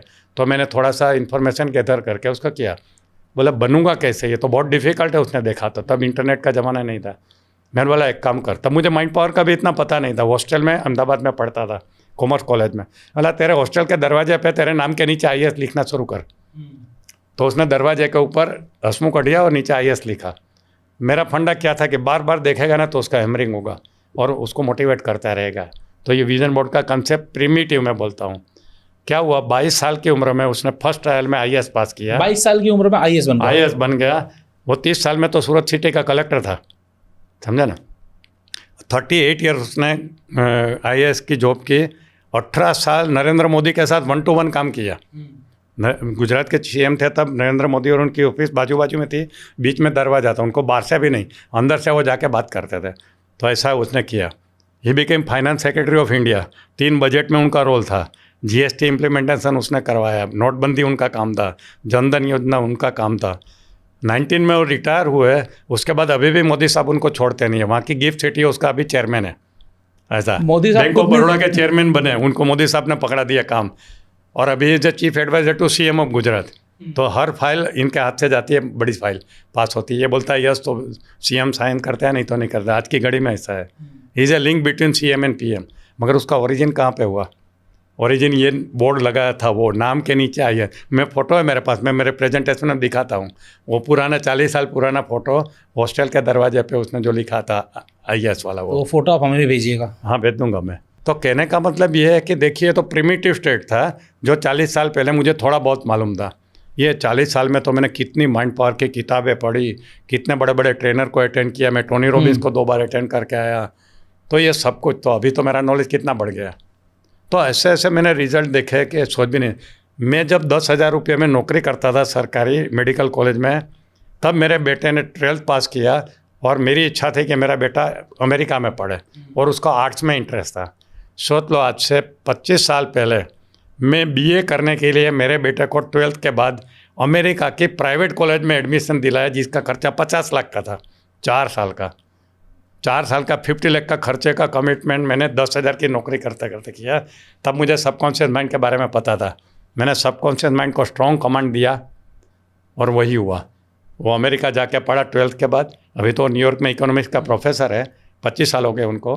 तो मैंने तो इतना मेरी लाइफ में देखा है कि आप सोच भी नहीं सकते। छोटा था तो मर्सिडीज़ के सपने आया करते थे और मेरी लाइफ की पहली कार मर्सिडीज़ बनी। मैंने सऊदी अरेबिया में ख़रीदा था 1985 में। ऐसे ऐसे एग्जाम्पल है कि आप सोच भी नहीं सकते। Power of visualization and power vision of board. Visualization, power of intention बहुत है। इसको कमांडिंग लैंग्वेज होती है। जैसे subconscious mind is a programmable computer and conscious mind is a programmer. अभी हमें जो रिजल्ट मिलता है ना, जो यहाँ प्रोग्रामिंग पढ़ा है उससे मिलता है। अगर रिजल्ट सही नहीं है तो यहाँ गड़बड़ प्रोग्रामिंग में है, तो उसको चेंज करो। चेंज करता कौन है? Conscious mind. तो कॉन्शियस माइंड को ट्रेनिंग देनी है कि how to become a good programmer for your subconscious mind. अपने लाइफ का प्रोग्रामर कैसे बने। तो फिर सिस्टमेटिक एक गोल सेट करो, विजन बोर्ड बनाओ। मैं तो लाइफ का प्लानर बनवाता हूँ और फिर उसको सिस्टमेटिकली सबकॉन्शियस माइंड में ट्रांसफ़र करो और फिर अपॉर्चुनिटी की वेट करो। प्रोसेस क्या रहता है अपने सबकॉन्शियस माइंड को इन्हांस करने का? क्या प्रोसेस रहता है? एक तो आपने विजुअलाइजेशन बताया, विजन बोर्ड बताया, वही बोल रहा हूँ। तो उसका रीप्रोग्रामिंग करना है। तो जैसे अपने ये कंप्यूटर में होती है ना भाषा, अलग अलग डोस होती थी, ये विंडो की ये आ गई, अभी इसकी iOS है। तो इसमें भी भाषाएं होती है। तो 5 भाषा होती है कॉन्शियस टू सबकॉन्शियस की प्रोग्रामिंग करने की। उसमें पहली भाषा है इंटेंशन। एक पावर ऑफ इंटेंशन करके वाई एंड आयर की किताब है, संकल्प शक्ति। एक ज़बरदस्त संकल्प कर लो कि मुझे ये करना ही है। मैंने भारत चंद्र के वर्कशॉप में संकल्प कर लिया था, स्टेज पे जाके बोल दिया था कि मैं एक दिन भारत चंद्र बन के दिखाऊंगा, 1 साल में बन के दिखाऊंगा। दुनिया को बोल दो। दुनिया को बोल दिया बिल्कुल। हम्म। और दूसरी बात है, मैं बहुत बोलता था और बियॉन्ड इमेजिनेशन बातें करता था, तो मुझे लोग फेंकू कहते थे। फेंकू पता है ना? हाँ। गुजराती में फाकोड़ी कहते हैं, मैं उसको फेकोलॉजी कहता हूँ। तो मैं बड़ा फेकोलॉजिस्ट था। जब छोटा था हम पत्रे के घर में रहते थे, पढ़ने में भी कुछ खास नहीं था, फैमिली बैकग्राउंड कुछ खास नहीं था। तब एक दिन पायलट बनूंगा, दुनिया घूमूंगा, इतना पैसा कमाऊंगा, इतना नाम कमाऊंगा। तो लोग मुझे पागल कहते थे, मुंगेरी लाल के सपने जैसे। शेख चली की एक कहानी आया करती थी तो मुझे शेख चली कहा करते थे। मगर बिलीव मी, जब से सबकॉन्शियस माइंड का पता चला ना, मैंने जितना फेकोलॉजी किया था ना, जितनी भी फेंकी थी ना, उससे ज़्यादा मैंने करके दिखाया। जितनी फेंकी थी, तो मैं तो लोगों को फेकोलॉजिस्ट बनाता हूँ। फेंको, क्योंकि आप कब फेंकते हैं जब आपको पक्का मालूम है कि आप करने वाले हैं। अंदर से आपको विश्वास है अपने ऊपर। हाँ, विश्वास है। पावर ऑफ इंटेंशन एक प्रोग्रामिंग लैंग्वेज है सबकॉन्शियस माइंड की। तो पहली तो ये हो गई। हाँ, दूसरी होती है identification. You identify your self with A other person who is already successful, जिसको हम रोल मॉडल कहते हैं, है ना? तो एक रोल मॉडल ढूंढ लो कि मुझे इनका जैसा बनना है, इनका जैसा काम करना है। तो सबकॉन्शियस माइंड ये पूरी एनर्जी है, उसके अंदर जो प्रोग्राम पड़ा है वो भी एक एनर्जी का रूप है। तो एक यूनिवर्स का सर्वर रहता है, वो वहाँ से उनकी क्वालिटी उठा के कॉपी करके आपके अंदर पेस्ट कर देगा। तो उनकी क्वालिटी धीरे धीरे आने लगेगी। आपको रोल मॉडल डिसाइड करना है कि मुझे इनके जैसा बनना है। इसको कहते हैं लैंग्वेज ऑफ आइडेंटिफिकेशन। तीसरी भाषा होती है विजुलाइजेशन, जिसके बारे में मैंने पूरी किताब लिखी है जो सेफ शॉप ने खरीदी है। विजुलाइजेशन यानी कल्पना की भाषा। तो यहाँ पे कपाल के ऊपर हमको एक मेंटल स्क्रीन दिया है भगवान ने। आप आंख बंद करके आई बॉल को ऊपर करोगे ना, एक मेंटल स्क्रीन दिखेगा। वहाँ पे आपको अपने सपने देखने यानी पिक्चर देखने हैं, आपके गोल के पिक्चर। कि आपको मर्सिडीज़ का मालिक बनना है तो आप आंख बंद करके देखो कि आपने मर्सिडीज़ खरीद ली है और आप डेली काम पे अपनी मनपसंद मर्सिडीज़ में जा रहे हैं। इसको कहते हैं विजुलाइजेशन। विजुलाइजेशन के कुछ कानून हैं, मगर सही विजुलाइजेशन करने से रिजल्ट मिलता है। तो ये हो गई तीसरी लैंग्वेज। चौथी लैंग्वेज होती है एफर्मेशन। नेटवर्क वाले बोलते हैं ना, गो डायमंड चिल्लाते हैं ना, मीटिंग में आपने देखा होगा। ये जो डायरेक्ट सेलर है वो क्या करते हैं, एफर्मेशन डालते हैं। एफर्मेशन चौथी लैंग्वेज है। पांचवी है फीलिंग। ये फील करो कि आप ऑलरेडी मर्सिडीज़ के मालिक हो, आप ऑलरेडी धनवान हो। ये फीलिंग सबसे पावरफुल लैंग्वेज है, पावर ऑफ फीलिंग। तो ये 5 में से कोई भी एक भाषा का आपको रिजल्ट मिलेगा। और जब 5 करेंगे तो जबरदस्त मिलेगा। 5 में से कोई एक भी कर लिया तब भी रिजल्ट मिलेगा। मेरा एक एग्जांपल देता हूँ। मैं बहुत छोटा था, राजकोट में रहता था, पत्रे के घर में रहता था, साइकिल भी नहीं थी। पहली बार मैं बम्बई गया, 15-16 साल का था। मैं कांदीवली में मेरी मौसी के घर पे रुका था। मेरे फादर ने 1 महीने का एक्सपेंस मुझे 10 रुपया दिया था। 60 साल पहले की बात। 60 साल पहले की बात। 10 यानी आज के 10,000 हो गए। हाँ, कम से कम 60 साल पहले। तो मेरा एक ही सपना था कि मुझे ताज होटल में जाना है। मैंने पैसा बचा के रखा और कहीं नहीं खर्च करना है। तब इंटरनेट का ज़माना नहीं था। लोगों को पूछ के, क्योंकि मैंने देखा था लोगों से बातें सुने कि ताज होटल दुनिया की बेस्ट होटल है, फिल्म स्टार वहाँ आते हैं, ये टाटा बिरला आते हैं, बहुत है। तो मैं सोचा रही उनको कैसी फीलिंग आती होगी ताज में देखना है। तो मैं 2-3 दिन रहा, सब जानकारी ले ली कैसे पहुँचना है। कांदीवली से ट्रेन पकड़ो, चर्चगेट जाओ, वहाँ से चल के चले जाओ, ये सब मैंने जान लिया लोगों से। और मैं जेब में 10 रुपया डाल के, अच्छा मेरे तब कपड़े का ढंग ठिकाना नहीं था। मैं चप्पल पहनता था, पायजामा पहनता था, बाहर पायजामा पहन के घूमता था गाँवठी लोगों का जैसा। पहली बार मैंने पेंट सिलाया था ताज में जाने के लिए, मुंबई आने के लिए। चप्पल स्लीपर पहनता था, मैं जूते खरीदे थे कि मैं तो ताज में कोई रोके नहीं। किसी ने बोला था कि ऐसे नहीं जा सकते ऐसा। तो मैं सब तैयारी करके गया था। 2-3 दिन के बाद मैं पहुंच गया था 3rd क्लास में ट्रेन में, वहाँ से कांदीवली से। पहले तो डर लगा कि मुझे कोई पूछेगा कहाँ जा रहा है, क्या कर रहा है। वो पठान सरदार जी जैसा एक बड़ा दरबान खड़ा था, सबको देख रहा था, डर गया। मगर मैं हिम्मत जमा करके पहुंच गया अंदर रिसेप्शन के पास। ये तो उसे देखने लगा कि कहाँ है रेस्टोरेंट। किसी को पूछने की हिम्मत नहीं थी, अंदर से हार्ट बीट बढ़ गए थे। एक सामने रेस्टोरेंट दिखा, मैं घुस गया उसके अंदर। अब क्या मंगवाना पता नहीं। तो मैं राजकोट में ऐसा था कि वो आता था और मुँह से ऑर्डर लेके चला जाता था। यहाँ तो उसने आके मेरे सामने मेनू थमा दिया। मैंने लाइफ में कभी मेनू भी नहीं देखा था। सर ये क्या दिया? तो मैंने फिर खोला तो देखा कि उसमें तो रेट लिखा है। तो मैं राइट साइड का देखने लगा सबसे कम क्या सस्ता कौन सा है। तो चाय थी सस्ते में 5 रुपये की। वो ज़माने में 60 साल पहले 5 रुपये की चाय थी। अला एक चाय लाओ। तो उसने मुझे एक डिफ़िकल्ट सवाल पूछा, रेडी टी और सर्विस टी। अब मैंने ज़िंदगी में सर्विस टी नाम भी नहीं सुना था। मतलब कोई अच्छी टी का नाम होगा, मतलब सर्विस टी लेके आओ। तो वो ट्रे के अंदर वो चाय अलग, दूध अलग, शक्कर अलग, ऐसा लेके आया। मतलब मर गया, अब इसको पियेंगे कैसे। थोड़ी देर तक मैं देखता गया, आजू बाजू में कोई पी रहा है, तो एक कपल बैठा था, वो पी रहा था, तो मैंने ऑब्जर्व किया और बनाया। मुझे अच्छी नहीं लगी क्योंकि लाइफ में पहली बार थी। जो रेडी चाय पीने की आदत होती है वो ठेले वाली, उनको पसंद नहीं। मेरी तो आदत वो ठेले वाली थी, उबालने वाली। पी लिया, मगर फील किया मैंने, वाह ताज क्या चीज़ है यार। ऐसा फील आया, रिचनेस का फीलिंग आया कि ताज में चाय पिया मैं। 10 रुपये जो महीने का मेरा बजट था, 5 रुपया तो वहीं खर्च किया, कुछ 1-2 आने की टिकट का, ट्रेन का खर्चा किया और मैं वापस आ गया। ऐसा वाह क्या मज़ा आ गया। तब मुझे माइंड पावर नहीं मालूम था, मुझे वो रिचनेस फील करनी थी, वो ताज का शौक था, वाइब्रेशन फील करना था। ये थी 1967 की बात या 66 की बात। 2022 आई थिंक 22 में 2 अक्टूबर को सूरत का एक उद्योगपति है सौजी भाई धोड़किया, उसने बोला कि मुझे आपका ताज में प्रोग्राम करना है, सब डायमंड वालों के साथ करना है, सब डायमंड के मालिक के साथ डिनर के साथ, डेट दे दो। मैंने 2 अक्टूबर 2022 मुझे याद है, मैं पहुंच गया और वहाँ मैंने प्रेरणा का जरना ये माइंड पावर सिखाया लोगों को। 500 डायमंड के मालिक बैठे थे और मैं वहाँ से बोल रहा था ताज के क्रिस्टल रूम में।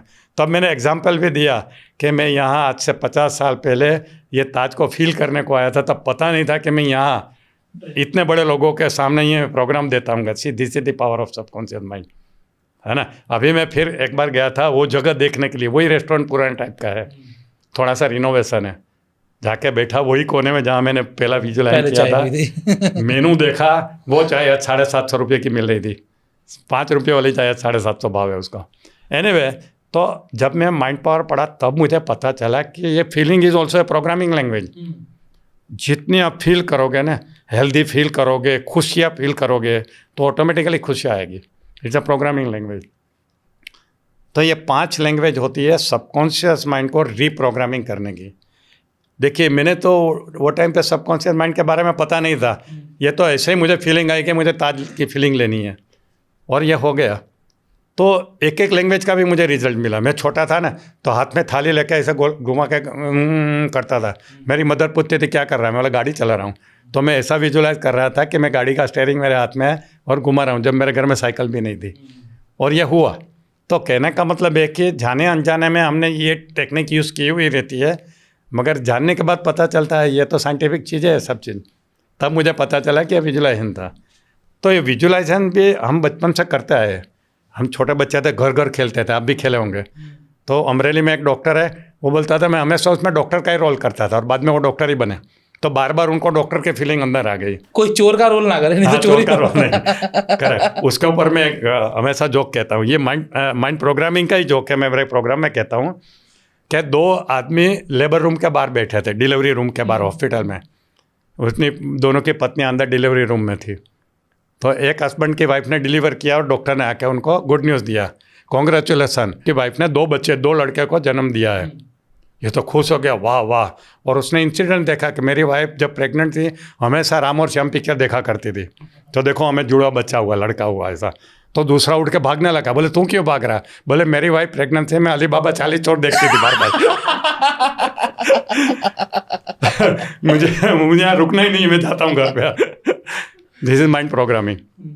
तो ये होता है कि कोई चोर के बारे में सोचेगा तो वो चोर बनेगा, सीधी बात है। सिर्फ सबकॉन्शियस माइंड के पास लॉजिक नहीं है। इट इज़ लाइक ए फलद्रुप जमीन, फर्टाइल लैंड है। जो माली उसमें डालेगा, मैंगो का बीज डालेगा तो मैंगो, बबूल का बीज डालेगा तो बबूल निकलेगा। उनका काम क्या है कि जो बीज दिया उसको फल देने का, उसका पेड़ देने का। सबकॉन्शियस माइंड एग्जैक्टली वैसा है। उनके पास डिसीजन पावर नहीं है, उसके पास लॉजिक नहीं है। वो ये नहीं सोचेगा ये चोर बन जाएगा तो साला जेल में जाएगा, उनको चोर बना देगा। और वहाँ उनका मोरल भी नहीं आता है कि चोरी करना तो गलत है, नहीं मुझे उसको चोर नहीं बनाना है, ऐसा नहीं करेगा वो तो जो आपका चिट्ठी का चाकर है, कहते हैं ना, नौकर है, जो बोलो वो कर देगा। तो हमें विवेकपूर्ण रीत से अपने गोल डिसाइड करने हैं। और गोल डिसाइड करने के साथ एक दूसरी चीज़ होती है, what you want is a goal and why you want is a mission. Why आपको 100 करोड़ चाहिए, ये गोल है, मगर 100 करोड़ क्यों चाहिए, इसका क्या करोगे, ये आपका मिशन है। अगर गोल के साथ वर्दी मिशन नहीं रहा ना तो हमेशा दुख में लेके जाता है आपको। Every goal should be back by वर्दी मिशन, कि मेरा मिशन ये, मैं क्यों 100 करोड़ कमाना चाहता हूँ, ये मुझे मेरे पास जवाब होना चाहिए। मेरे प्रोग्राम में आते हैं, मैं गोल सेटिंग करवाता हूँ ना, लिखते 5,000 करोड़।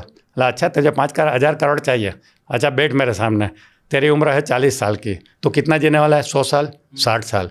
तो ये 5,000 करोड़ तू खर्च करना शुरू करेगा तो रोज़ का कितना हुआ, सोच ले। अच्छा तू कहाँ खर्च करेगा ये 5,000 करोड़, बताओ तुम।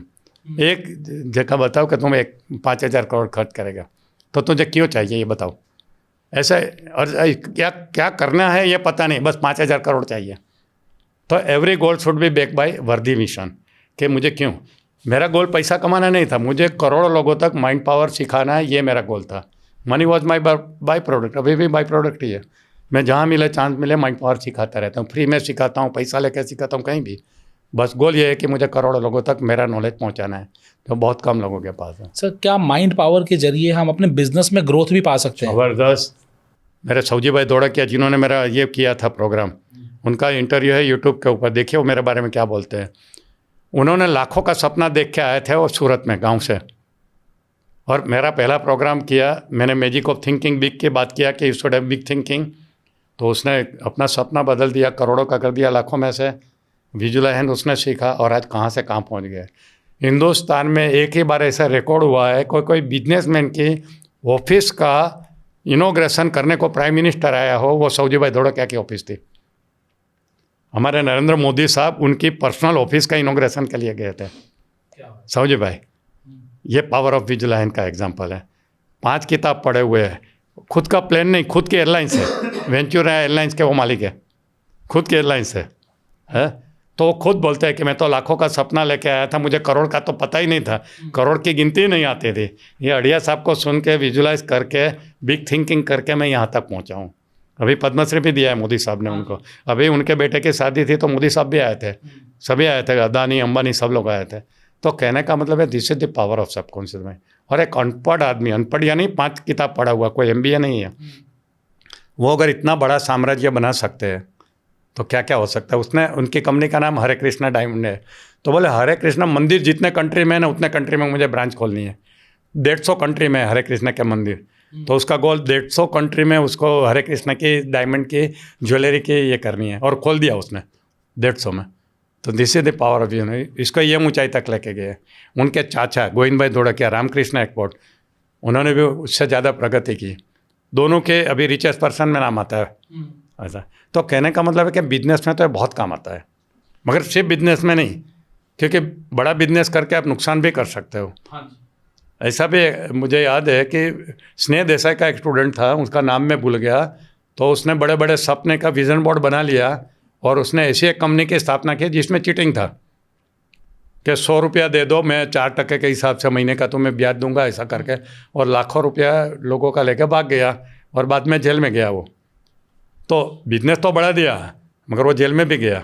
सर वो बिजनेस बढ़ाना मतलब कि एथिकल नहीं था ना। हाँ, अगर कोई तो अनएथिकल काम करेंगे तो मुझे बिजनेस बढ़ाना है, तो मिशन क्या है, उसके पीछे क्या है, कि देश की GDP बढ़ानी है, मुझे 1,000 लोगों को नौकरी देनी है, ऐसा गोल होना चाहिए। सिर्फ 5,000 करोड़ कमाना है नहीं।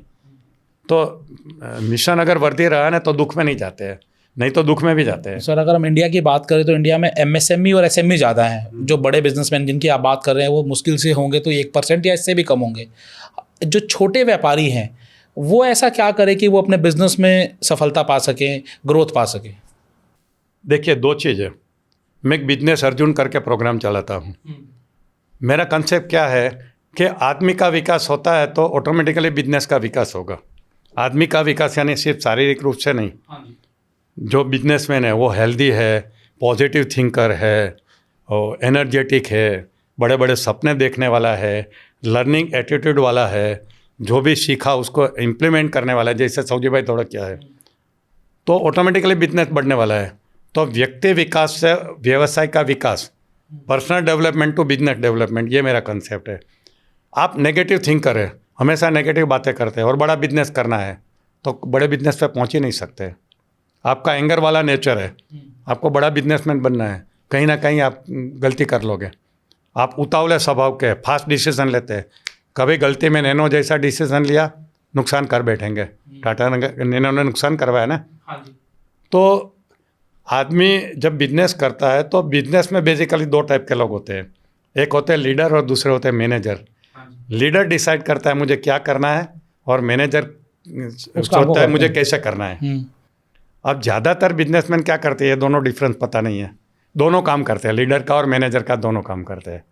मुकेश अंबानी एक बार डिसाइड करेगा कि धीरूभाई अंबानी डिसाइड करेंगे जामनगर में रिफाइनरी बनानी है, फिर परिमल नथवानी को ढूंढ लेंगे, वो उनकी कैपेबिलिटी देख के उनको बोल देंगे अब ये तुम बोलो कितना पैसा चाहिए, रिफाइनरी खड़ी कर दो, और परिमल नथवानी खड़ी कर देंगे। तो Parimal Nathwani is a manager and Dhirubhai Ambani is a leader. तो बिजनेसमैन को सिर्फ लीडर का रोल करना है, मैनेजर का नहीं करना है। मैनेजर तो आपको इतनी MBA कॉलेज आपके लिए तो बनाई है, वहाँ से अच्छे आदमी को पकड़ो, उसको जो चाहिए पैकेज दो और काम करवाओ। सर यहाँ तो क्या होता है, जो छोटी कंपनियाँ, बहुत सारी कंपनियों के लिए मैं काम करता हूँ, बहुत सारी कंपनियाँ कनेक्टेड हैं, वहाँ की टीम का इशू क्या है, छोटी छोटी चीज़ के लिए सीधा ओनर को ही फ़ोन आता है, सर ये वाला काम कर दूँ, ये वाला काम ओके है, ये वाला काम एक बार चेक कर लीजिए। मतलब सारा कुछ चेक भी अगर ओनर को करना है, सारा कुछ ओके भी अगर ओनर को करना है, तो फिर टीम रखी क्यों है? तो ये जो बड़ी प्रॉब्लम है, इसका सॉल्यूशन क्या आप? वही तो बोल रहा हूँ कि आप पहले समझो कि लीडर और मैनेजर में क्या फ़र्क होता है। Businessman should be a leader, not the manager.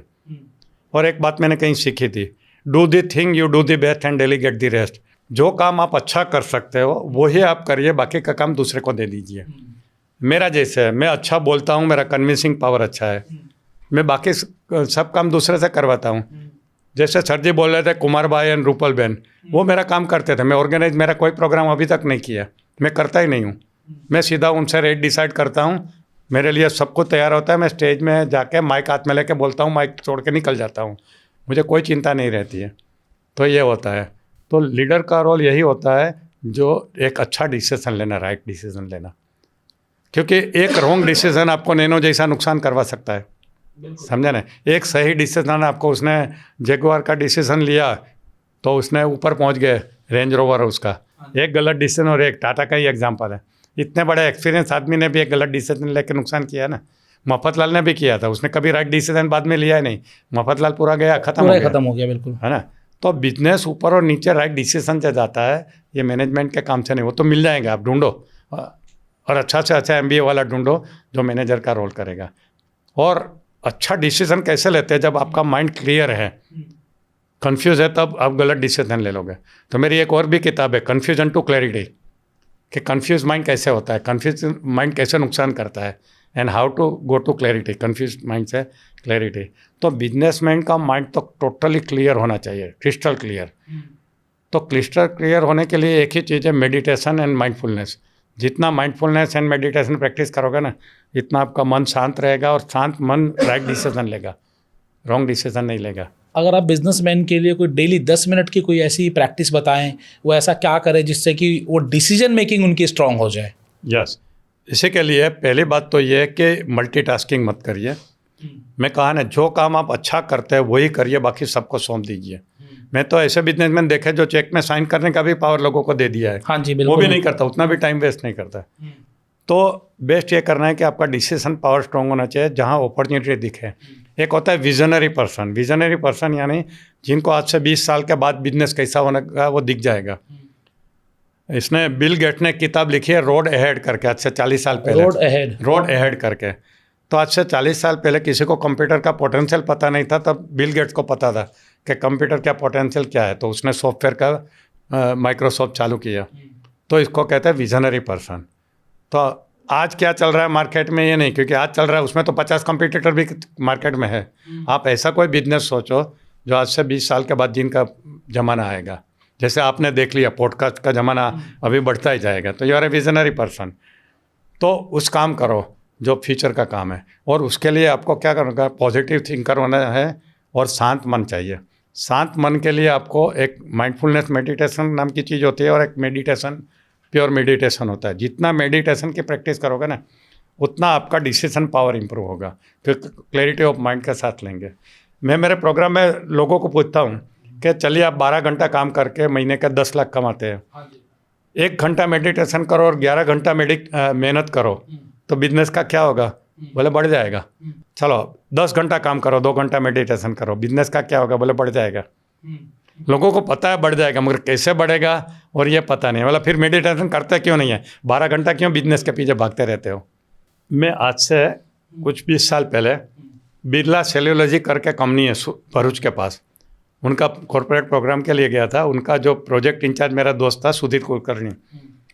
तो प्रोग्राम के बाद हम डिनर पे बैठे थे तो हम बातें कर रहे थे, तो मैं इंक्वायरी कर रहा था, बोला ये कंपनी क्या बनाती है, बोले सेल्यूलोज बनाती है। अच्छा कितना प्रोडक्शन है, कितना सेल है, तो उसने बोला 750 करोड़ का ईयरली सेल है।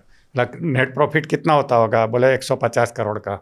फिर मैं पूछा ये किसकी कंपनी है, बोला आदित्य बिरला की। बोला आदित्य बिरला तो बम्बई में रहते हैं, हफ्ते में कितनी बार इधर आते हैं ये कंपनी को देखने को। बोले साहब 1972 में इनॉग्रेशन किया ना, तब आए थे, उसके बाद आए ही नहीं। अब देखिए 150 करोड़ जो हर साल प्रॉफिट उसकी कंपनी को जाता है, वो बंदा आता ही नहीं वहाँ पे, सब ऑटो पायलट पे रखता है, तभी इतनी कंपनियाँ चला सकते हैं। बिल्कुल। तो अब अंबानी जी के इतने ऑफिस हैं, डोमिनोज के इतने सेंटर हैं, मैकडोनल्ड इतने सारे हैं, उनके मालिक को पता ही नहीं होगा कहाँ कहाँ पर है। पता ही नहीं है। इसको कहते हैं बिजनेसमैन। ये मैनेजर का काम करे, वो बिजनेसमैन नहीं होता, उनका ग्रोथ होता ही नहीं है। कुछ लेवल के बाद उनका ग्रोथ अटक जाता है। भटकाव बहुत ज़्यादा है। हम अगर हम छोटे बिजनेसमैन की बात करें तो अगर वो 10 मिनट मेडिटेशन करने बैठेंगे भी तो उस समय दिमाग में आएगा किससे पैसे लेने हैं, किसको पैसे देने हैं, आज किसी एम्प्लॉय ने कोई काम किया होगा कि नहीं किया होगा। ये भटकाव से कैसे मुक्ति मिले माइंडसेट के जरिए? वही मेडिटेशन, उसका एक है मेडिटेशन। डेली मेडिटेशन का डोज बढ़ाते जाओ। जितना ज़्यादा मेडिटेशन करोगे ना, भटकावपना कम हो जाएगा और आपकी हेल्थ भी अच्छी रहेगी। ये जो काम करते हैं ना मैनेजर, वो स्ट्रेसफुल काम होता है, तो उनको diabetes, blood pressure, heart attack सब कुछ होगा। लीडर को कभी नहीं होगा। मेडिटेशन का डोज बढ़ाते जाओ और देखो कि आपका बिजनेस बढ़ता जाएगा। मेरा एक दोस्त है निशित शाह करके, जिनके घर हम अभी शिमला में गए थे। अहमदाबाद का बिल्डर है, करोड़ों का उनका बिजनेस है। वो सऊदी भाई धोड़किया के ताज के प्रोग्राम में मुझे पहली बार मिले थे, मेरे से इंप्रेस हुए। डायमंड का बिजनेस था, 35 कंट्री में एक्सपोर्ट करते थे। 10 साल से नींद की गोलियां खा रहे थे। मेरा प्रोग्राम देख के उनकी बत्ती जल गई।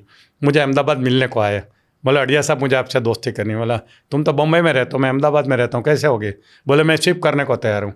मेरे से दोस्ती करने के लिए उसने डायमंड का धंधा छोड़ के अहमदाबाद आए, ज़मीन के धंधे में बन गए और बिल्डर बन गए। मैंने उसको मेडिटेशन का सिखाया, विपස්සना करने का सिखाया। इतना विपස්සना वो करने लगा कि आज वो 60 डेज के विपස්සना में बैठा है खुद के बंगलों में। उसने अपना खुद का विपස්සना सेंटर धर्मशाला में बनाया है, और उसका एक धर्मशाला में बंगलो है और 2 बंगलो यहाँ कुफरी में है, शिमला में, जहाँ मैं अभी गेस्ट बन के गया था। 5 स्टार बंगलो एकदम 2। तो 60 डेज अकेला कमरे में बैठना, सिर्फ मेडिटेशन करना, कितना इम्पॉसिबल बात है, मगर उसका बिजनेस बढ़ता जा रहा है। इतना दिन वो मेडिटेशन में निकालने के बाद भी उनका बिजनेस को कोई इफेक्ट नहीं हुआ। तो ये मैं यही कहना चाहता हूँ बिजनेसमैन को, मेडिटेशन बढ़ाओगे तो बिजनेस ऑटोमेटिक बढ़ेगा। मेडिटेशन करने को इजी स्टेप बता सकते हैं? कई बार जैसे मैं भी कोशिश करता हूँ मेडिटेशन करने की, बैठता हूँ 10 मिनट बाद ही मन कहीं और भाग जाता है। भागने दो, साक्षी भाव से देखने जाओ। जैसे आप बालकनी में बैठे, नीचे रोड पे ट्रैफिक पास हो रहा है, एक गाड़ी देखा चली गई, दूसरी देखा, उसमें आपका इमोशनल अटैचमेंट तो कुछ नहीं रहता है। साक्षी भाव से देख रहे हैं, लोग जा रहे हैं, गाड़ियाँ जा रही है, बसेस जा रही है। वैसे विचारों को भी ऐसे ट्रैफिक को देखते रहिए, साक्षी भाव से देखते रहिए। धीरे धीरे आदत हो जाएगी कि वो भी बंद हो जाएंगे और धीरे धीरे अपनी बॉडी के ऊपर फोकस होना शुरू हो जाएगा। यह है मेडिटेशन। और टाइम लगता है, पहले दूसरी बार में नहीं होता है, बहुत टाइम लगता है। और मैं तो बोलता हूँ हर बिजनेसमैन को विपස්සना करनी चाहिए। सऊदी भाई धोड़किया को भी मैंने विपස්සना के बारे में पहली बार बताया था, उन्होंने किया, उनको फ़ायदा हुआ। वो भी 1-1 महीना की विपස්සना करते हैं, बैठ जाते हैं, 1-1 महीना मौन रखते हैं। और उनके 6000 लोगों का स्टाफ है, अभी तो 10,000 हो गया शायद, मैं पहले की बात कर रहा हूँ। 6,000 के स्टाफ को उसने ऑन सैलरी विपස්සना में भेजा कि तुम्हारी सैलरी चालू रहेगी, जाओ 10 दिन की विपස්සना करके आओ। और इसलिए उनका प्रोडक्शन और सब कुछ बढ़ गया। देखिए 10,000 एम्प्लॉय को उसने विपස්සना के लिए भेजा। सऊदी भाई इतना पावर जानते हैं इसका, ये होता है। तो मैं तो सभी को बोलता हूँ, और इतना ऐसा दिलदार आदमी पहली बार देखा कि मेडिटेशन के लिए लोगों को ऑन सैलरी भेजते हैं, ऑन ड्यूटी भेजते हैं ऐसा, और ये उनका रिजल्ट है। देखो हाँ, तो उनको पता चल गया ना, ये करेंगे तो प्रोडक्टिविटी बढ़ जाएगी, ऑटोमेटिकली बढ़ जाएगी। क्योंकि बेसिकली क्या होता है, बॉडी काम करता है, मगर बॉडी को काम करने का ऑर्डर तो यहीं से आता है ना। ये जितना शांत, क्लियर, एनर्जेटिक रहेगा ना, उतना वो बॉडी अच्छा काम करेगा, प्रोडक्टिव रहेगा, आदमी पॉजिटिव रहेगा। तो इसलिए मैं तो आपको बिजनेसमैन को भी बोलता हूँ कि अपने स्टाफ को विपස්සना के लिए भेज दीजिए, जिसका कोई खर्चा ही नहीं है, फ्री में होता है। 10 दिन का खाना पीना रहना सब कुछ फ्री, 10 दिन में वो नया आदमी बन के आएगा। कहाँ और होगा हर ये? साल भेजो, दुनिया के हर कोने में, हर कोने में। हर कोने में। अफ्रीका का कोई सिटी का नाम दो, कंपाला दो, नैरोबी दो, देखो आपको गूगल पे सेंटर मिलेगा उसका। दुनिया के हर कोने में होता है। तो आप जा सकते हैं, आप गूगल सर्च कर लीजिए और ना मिले तो कमेंट कर दीजिए, हम आपको बता देंगे। बिल्कुल, हाँ। अरे गूगल पे करिए, इगतपुरी में उसका मेन हेडक्वार्टर है। यहाँ बम्बई में भी है, जो एसलवर्ड के बाजू में, जिसके 30 एकड़ ज़मीन सुभाष गोयल, ये जो जीटीवी के मालिक है, उसने उनको गिफ्ट दी है। और वहाँ दुनिया का सबसे बड़ा मेडिटेशन सेंटर बना है ये। तो सुभाष गोयल तो बहुत मानते हैं इसने भी पर्सनल। सर यहाँ अब हम लोग कुछ बात कर लेते हैं लोगों के पैसे बढ़ाने की, लोगों को बिजनेस की, लोगों के लिए करियर की। अगर हम एक करियर की बात करें तो ट्रेनिंग फील्ड एक बहुत बड़ा करियर है और जितेंद्र अड़िया जी आज उसमें एक बहुत बड़ा नाम है। और ना कि आपने अपना करियर बनाया है ट्रेनिंग फील्ड में, बल्कि आपने हज़ारों लोगों का करियर बनाया भी है। मोर देन 1000 ट्रेन द लोग ट्रेनर, या बने। ट्रेन द ट्रेनर प्रोग्राम के ज़रिए आपने लोगों को ट्रेनर बनाया, आज वो सफल हैं और एक बहुत अच्छी इनकम भी कमा रहे हैं। सर ये आइडिया आपके दिमाग में कहाँ से आया कि मैं लोगों को ट्रेनिंग दूं, लोगों को ट्रेनर बनाऊं और फिर उनको एक करियर अपॉर्चुनिटी दूं? 2 रीज़न था। एक तो मुझे आइडिया था ही, मैंने भारत चंद्र को बोला ही था। अच्छा, डॉक्टर बिल्कुल। भारत चंद्र को, कि आप गांव-गांव क्यों घूमते हो अपनी फैमिली छोड़ के? हर सिटी में मेरे जैसे एक ट्रेनर को ट्रेनिंग दे दो, हम आपके नाम से आपकी ब्रांड में ही काम करेंगे, आपको प्रॉफिट शेयरिंग कर देंगे। तो उसका दिमाग में नहीं बैठा था। मगर जब मैं ट्रेनर बन के सक्सेसफुल हुआ तो मुझे लगा यार ये आइडिया अभी मैं तो कर सकता हूँ, मुझे किसी को पूछने की भी ज़रूरत नहीं है। तब मुझे लोग वार्न कर रहे थे कि तुम अपने कंपटीटर क्यों खड़े कर रहे हो, क्योंकि मेरी मोनोपोली थी, कोई माइंड ट्रेनर था ही नहीं इंडिया में। मैं सोचा नहीं, मुझे तो ट्रेनर बनाना है। और दूसरा मेरा मिशन करोड़ों लोगों को माइंड पावर सिखाने का है, तो मैं अकेला कितना सिखा लेंगे? तो मेरे स्टूडेंट, मैं मेरा प्रेजेंटेशन भी दे देता हूँ कि मैं जो प्रेजेंटेशन स्टेज पे यूज़ करता हूँ वही लेके जाओ और वही बोलना शुरू करो जो मैं बोलता हूँ। ऐसा कोई ट्रेनर प्रोग्राम में नहीं देता, मैं दे देता हूँ उनको, लिख के देता हूँ कि you can use my presentation, no copyright, use करो, चलो मैं कॉपीराइट दे देता हूँ आपको। तो मेरा रीज़न ये था कि लाखों करोड़ों लोगों का भला हो माइंड पावर का इस्तेमाल करके, खास करके हिंदू। सर यहाँ पर अगर हम बात करें माइंड पावर ट्रेनिंग या कोई भी ट्रेनिंग फील्ड में, आपको करियर तो मिलता ही है, आपको नाम भी मिलता है, साथ ही साथ इनकम अपॉर्चुनिटी भी है अच्छी खासी। बहुत सारी है। एक इसका कभी इंटरव्यू ले लीजिए, पीपी विजयन करके, वो LIC के डेवलपमेंट ऑफिसर थे, सुना उसकी एक स्टोरी अच्छी है। LIC ने मेरा प्रोग्राम कोचिन में रखा, इंग्लिश में, मैं ज़्यादातर हिंदी में करता हूँ, तो मैंने इंग्लिश में किया। पीपी विजयन एकदम एक्साइट हो गया, बोले मुझे तो आपका ट्रेनर बनना है, तो ट्रेनिंग करो। बोला अहमदाबाद आ जाओ, मेरा ट्रेनर प्रोग्राम चलता है। बोले वो तो ये कौन सी भाषा में होता है? तो हिंदी में होता है। बोले मैं तो हिंदी जानता नहीं हूँ, इंग्लिश में क्यों नहीं करते? बोला इंग्लिश में करने वाले आप ही मिले मुझे, वहाँ तो गुजरात में कोई नहीं मिलता है। तो बोले क्या करें? मैं बोला आप यहाँ मलयाली लोगों को जमा करो, मैं आपको एक पैकेट डील देता हूँ, है, आप मुझे मेरा आने जाने का खर्चा दो, मैनेज आप करो। और वो ज़माने में आज से 20-25 साल पहले मुझे 3 लाख रुपया दे दो, मैं यहाँ इंग्लिश में आपका ट्रेनर करता हूँ। वो इतने मोटिवेटेड थे, उसने 10 लोगों को 30-30 हज़ार लेके 3 लाख मुझे दे दिया और बाकी का खर्चा उसने इससे लिया। और कोचीन के पास एक वागमोन करके हिल स्टेशन है, ज़बरदस्त हिल स्टेशन है, मेरा फेवरेट, वहाँ उसने प्रोग्राम किया। तो मेरा प्रोग्राम हॉल था ना, उसमें दोनों बाजू खिड़कियाँ थी, तो बादल आता था, हॉल में से निकल जाता था, हम बैठे बैठे सीख रहे थे, और दूसरी खिड़की से ऐसी वादियों में मैंने ट्रेनर प्रोग्राम किया वागमोन में। ये PP Vijayan was the leader, उसने 10 लोगों को जमा करके मैंने इंग्लिश में किया। पहले फायर वर्क मैंने वहाँ सिखाया, मैं ट्रेनर में फायर वर्क भी सिखाता हूँ, तो अभी भी वो करते हैं। तो आज बहुत बड़ा ट्रेनर बन चुका है वो, कितने सारे कंट्री में करता है, कभी गूगल कर लेना, डॉक्टर पीपी विजयन। LIC का डेवलपमेंट ऑफिसर को मैंने एक बहुत बड़ा लाइफ कोच और ट्रेनर बना दिया है। तो ये होता क्या है कि ये ट्रेनिंग फील्ड ऐसा है कि जिसमें सब कुछ मिलता है। मैं बेसिकली तो ये कहता हूँ कि we are born with 7 hungers, भूख, क्या कौन सी? Not need, not wish, it's a hunger, यानी we can not remain hungry. तो 7 में से एक भूख होती है पेट की भूख, वो सबको पता है। दूसरी होती है प्यार की भूख। मर्सिडीज नहीं मिली और किसी ने सुसाइड किया, ऐसा कोई किस्सा नहीं हुआ। प्यार नहीं मिला और सुसाइड किया, ऐसा बहुत केसेस मिलेंगे। तीसरी होती है प्रशंसा की भूख। चौथी होती है पैसे की भूख। 5वीं होती है प्रतिष्ठा की भूख। 6ठी होती है नेम एंड फेम की भूख। और 7वीं होती है सेक्स की भूख। हम जो भी काम करते हैं ना, ये 7 में से कोई एक भूख पूरी करने के इरादे से हम हर काम करते हैं। और जो इंसान की 7 भूख पूरी होती है ना, उसको जीवन में संतोष का फीलिंग आता है। एक भी भूख पूरी नहीं होती है ना, तो उसको पता नहीं क्या कम है, मगर उसका अधूरापन लगता है। उसको मोक्ष नहीं मिलता बिना। हाँ, बिना मोक्ष भी नहीं मिलता। पता नहीं वो क्यों इतना काम कर रहे हैं, उनको पता नहीं है ये। तो हमें क्या करना चाहिए, कोई भी प्रोफेशन में जाए तो हमें ये सोचना है कि ये प्रोफेशन से मेरी कौन सी भूख पूरी होगी। पैसे की भूख, प्रशंसा की भूख, प्रेम की भूख, नेम एंड फेम की भूख, प्रतिष्ठा की भूख ही है। तो पहले 6 ले लीजिए, शेख की तो सबकी शादी के बाद होगी। पहली जो 6 हंगर है, उसमें फर्स्ट 3 हंगर तो हम बच्चे होते हैं तो हमारे पेरेंट्स पूरी करते हैं। पेट की भूख, पैसे की भूख और प्रेम की भूख। बाकी की जो भूख है 3, वो तो हम बड़े होने के बाद जो काम करते हैं वो काम के बदले में हमें मिलती है। तो हमें कोई ऐसा प्रोफेशन ढूंढना चाहिए जहाँ आपकी 6 की 6 भूख पूरी हो, तभी आपको काम करने का मज़ा आएगा और ज़िंदगी जीने का संतोष मिलेगा। तो मैंने बहुत सारे प्रोफेशन चेक किए। एक ही प्रोफेशन ऐसा है जिसमें आपकी 6 की 6 भूख पूरी होती है, वो है ट्रेनिंग प्रोफेशन। पैसा बहुत मिलता है, लोगों का प्रेम बहुत मिलता है, पेट की भूख तो ज़्यादा पूरी होती है, प्रशंसा बहुत होती है, हमारी जहाँ जाओ वहाँ होती है, बड़ा नाम होता है, दुनिया जानती है।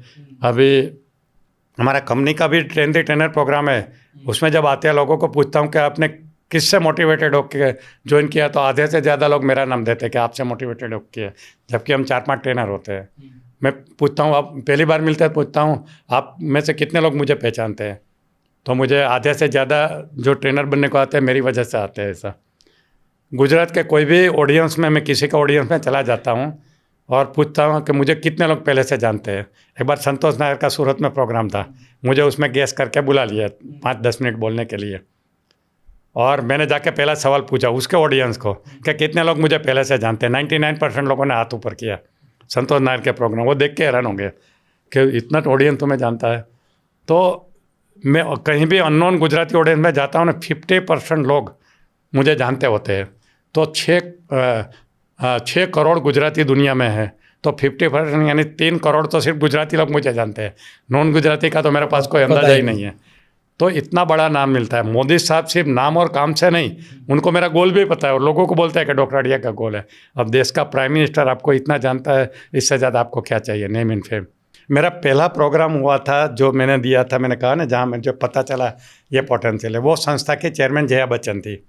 दूसरे दिन जया बच्चन आई, हम रुके थे वहाँ पे कैंप के अंदर, और मैं ऐसे कमरे में बैठ के, छोटे से हॉल में बैठ के डिस्कशन कर रहे थे। तो एक पॉइंट के ऊपर डिस्कशन चल रहा था, मैं जैसे ही बोलने को खड़ा हुआ, लोगों ने ज़ोर ज़ोर से तालियां बजाई।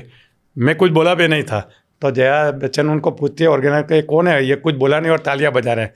बोलिए एक मेडिकल डॉक्टर है जिसने कल माइंड पावर सिखाया, उससे ये लोग इम्प्रेस है। तो जैसे ही खड़े हुए तालियां बजाते हैं।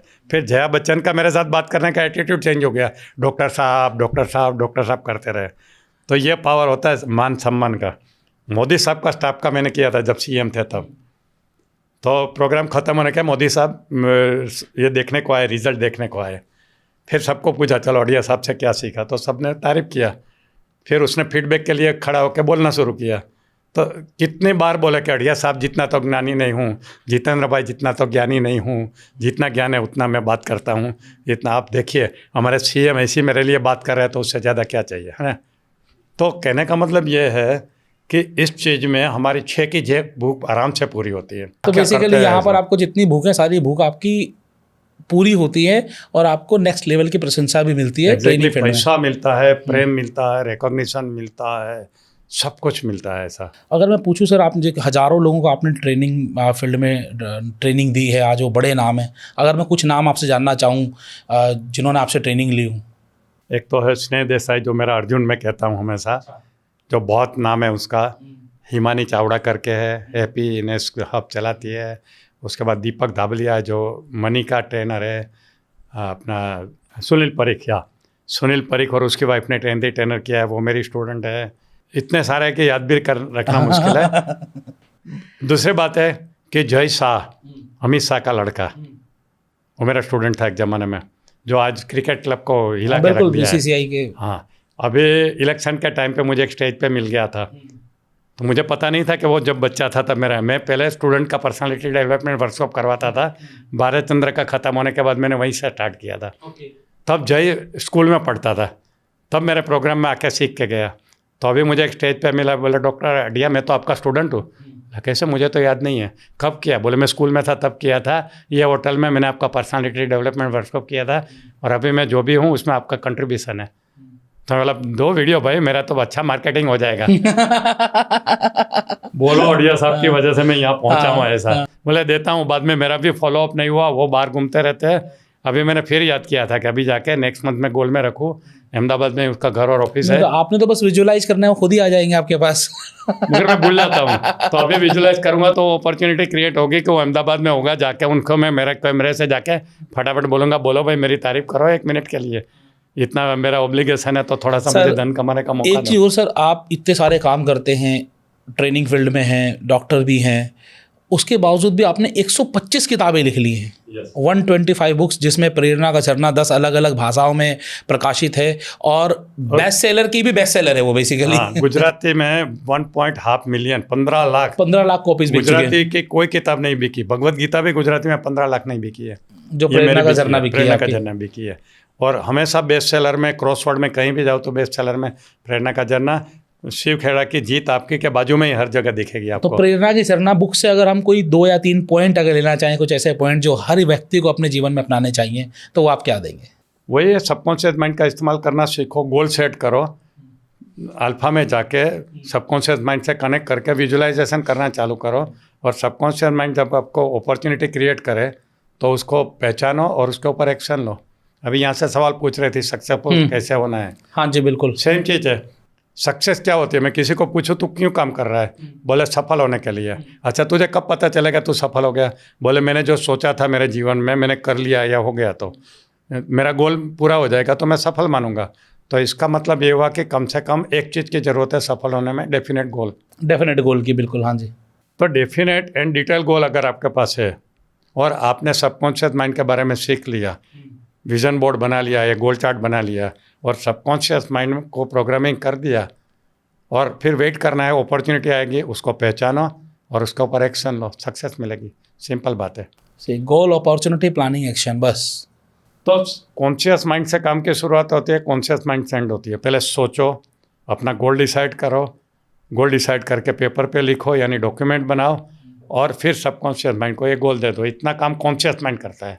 सबकॉन्शियस माइंड वो गोल को अपने पास रखेगा, उसके ऊपर डिवाइन प्लानिंग करेगा, अपॉर्चुनिटी क्रिएट करेगा, राइट इंसान को राइट टाइम पे आपकी भेंट करवाएगा, और वो आपके लिए इंडिकेशन भी देगा कि इससे करो, काम करो, और आपको उसके साथ काम किया आपको रिजल्ट मिलेगा।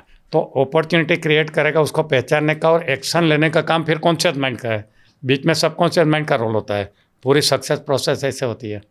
जैसे मैंने विरल जी को देखा, कह रहे यार इनके ऑफर तो बहुत अच्छी है, अपॉर्चुनिटी बहुत अच्छी है, ग्रैब दी अपॉर्चुनिटी। मैंने इमीडिएटली हाँ बोल दिया। बोलो कितने दिन चाहिए, कहाँ चाहिए? दिल्ली में, मुंबई में, मैं आने को तैयार हूँ। तो ऐसे होता है। मगर बीच में सबकॉन्शियस माइंड ने काम किया हम दोनों को एक जगह पे मिलाने का, एक प्लेटफॉर्म पे मिलाने का। तो ये होता है। तो सक्सेस पाने के लिए क्या डेफिनेट गोल होना चाहिए। Goal should be return, documented, daily आँख बंद करके रिलैक्सेशन करके अल्फा में जाके विजुलाइज करो, then wait for the opportunity जो सबकॉन्शियस माइंड देगा, और उसके ऊपर एक्शन लो और आपको सफलता मिलेगी। सर कुछ अपॉर्चुनिटी तो चलो आपको यूनिवर्स देता है, लेकिन कुछ अपॉर्चुनिटी आप भी दे रहे हैं, जो हम ऑफ द कैमरा बात कर रहे थे। तो मैं चाहूँगा वो अपॉर्चुनिटी आज लोगों को दें। आपने जो प्रेरणा के झरना के बारे में आपने बताया, 10 अलग अलग भाषाओं में प्रकाशित है, और हिंदुस्तान तो विविधताओं का देश है, पूरे वर्ल्ड में न जाने कितनी भाषाएं हैं। यस, बहुत अच्छा सवाल पूछा। देखिए मैं जो भी काम कर रहा हूँ उसमें पैसा इज़ माई बाई प्रोडक्ट। मेरा मैसेज दुनिया में जाना चाहिए, ये मेरा मेन है। तो मैंने एक नई स्कीम निकाली है। मैंने 3-4 भाषा जो मुझे मालूम है उसमें मैंने प्रेरणा का झरना बनाई। बाकी जिन्होंने भी दूसरी भाषा में बनाया उनके लिए मैंने एक ऐसी ऑफ़र रखी है कि आप ये किताब को अपनी भाषा में, मुझे पूछो कौन सी भाषा में नहीं है, तो वो भाषा में आप उसको ट्रांसलेट करो और अपना पब्लिशर ढूंढो या खुद पब्लिशर बनो, उसको बेचो। मुझे पैसे की कोई ज़रूरत नहीं, मैं आपको लिख के दूंगा कि आपके ऊपर कोई कॉपीराइट का मैं केस नहीं करूंगा। सिर्फ इस शर्त यह है कि एज इट इज़ उसको ट्रांसलेट करो, अपना कुछ मसाला मत डालो, क्योंकि उसकी चाम चली जाएगी। लोगों को पसंद आई है, कुछ उसके साथ छेड़छाड़ करोगे तो शायद उसका पावर निकल जाएगा। मैं जब से लिखी तब से मैंने कुछ बदलाव नहीं किया, एक सेंटेंस बदली नहीं किया, क्योंकि मुझे पता नहीं कि कौन सी चीज़ लोगों को पसंद आई जिसकी वजह से लोग तारीफ़ करते हैं। तो मेरी यही रिक्वेस्ट रहेगी कि उसमें कुछ बदलाव मत करो, अपना मसाला मत डालो, एज इट इज़ ट्रांसलेट करके अपनी भाषा में बेचो, सिर्फ मुझे इन्फॉर्म करते रहो कि मैंने आपको, और मुझे 2-3 सैंपल भेज दो कि आपकी किताब ये भाषा में मैंने बनाई है और अच्छा चल रहा है, पैसा आप कमाओ। मुझे पैसे की ज़रूरत नहीं है। मेरा तो गोल है कि लाखों करोड़ों लोगों को माइंड पावर सिखाना है, बस मैं उसका कारण बनूँ, यही है। तो मैं ये जो देख रहे हैं उनके लिए भी ऑफ़र है।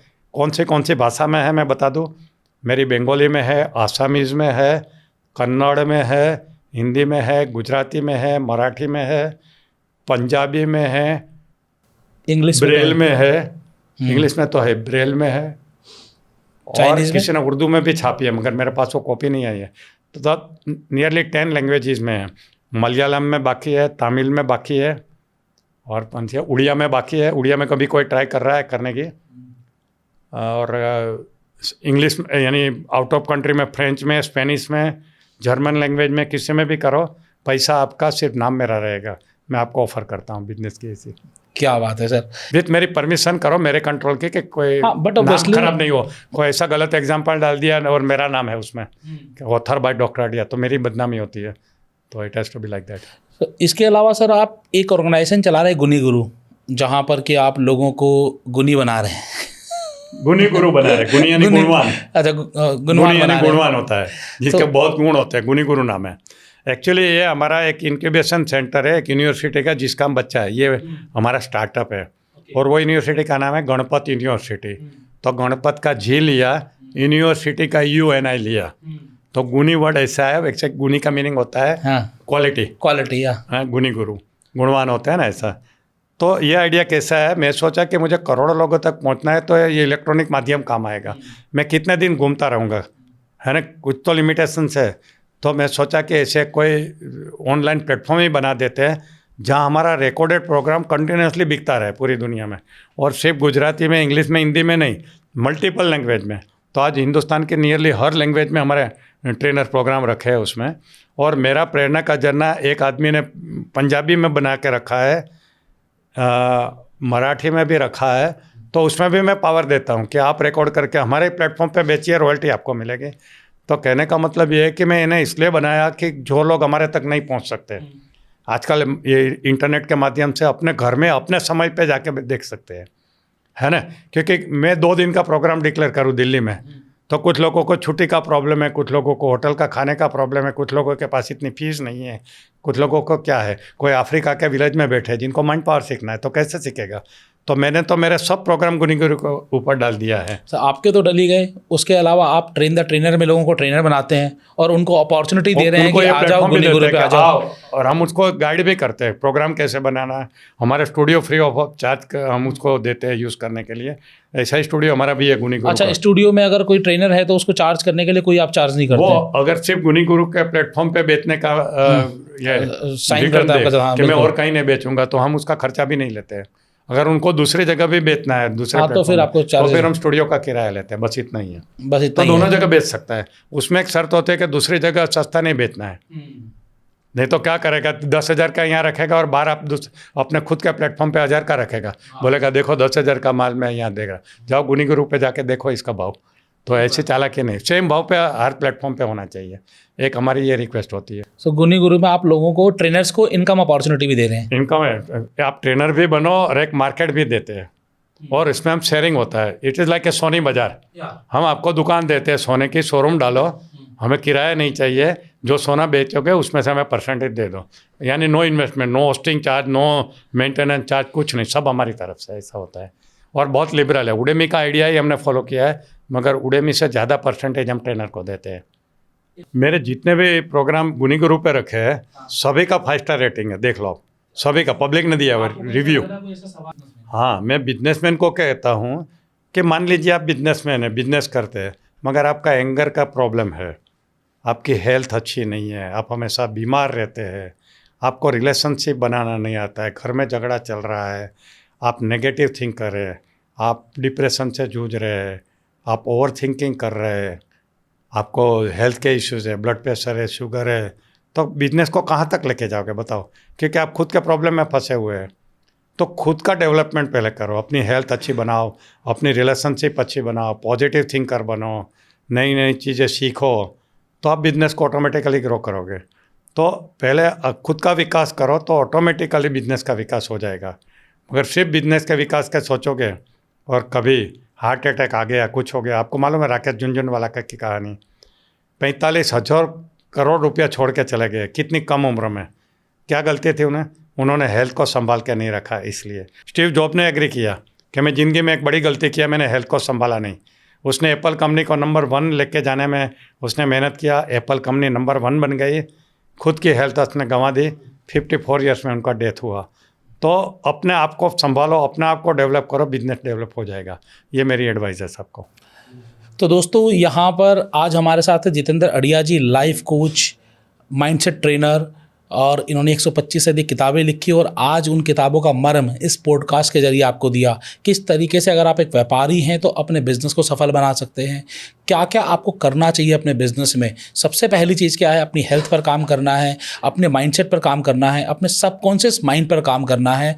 और अगर आपने ये सब कुछ कर लिया तो यकीन मानिए आपका बिजनेस ऑटोमेटिकली ग्रो करेगा। जो लोग कहते हैं ना ऑटोमेशन चाहिए बिजनेस को बढ़ाने के लिए, ऑटोमेशन ज़रूर चाहिए, लेकिन ऑटोमेशन से पहले आपको मेडिटेशन चाहिए। अगर मेडिटेशन नहीं है तो ऑटोमेशन का कोई काम नहीं आने वाला है, ऐसा जितेंद्र अड़िया जी का कहना है। यस, और एक बात है, मेरे पास दिल्ली में ऐसे कितने क्लाइंट हैं जो मेरे से प्राइवेट मेंटरिंग करते हैं, जो बिजनेसमैन है।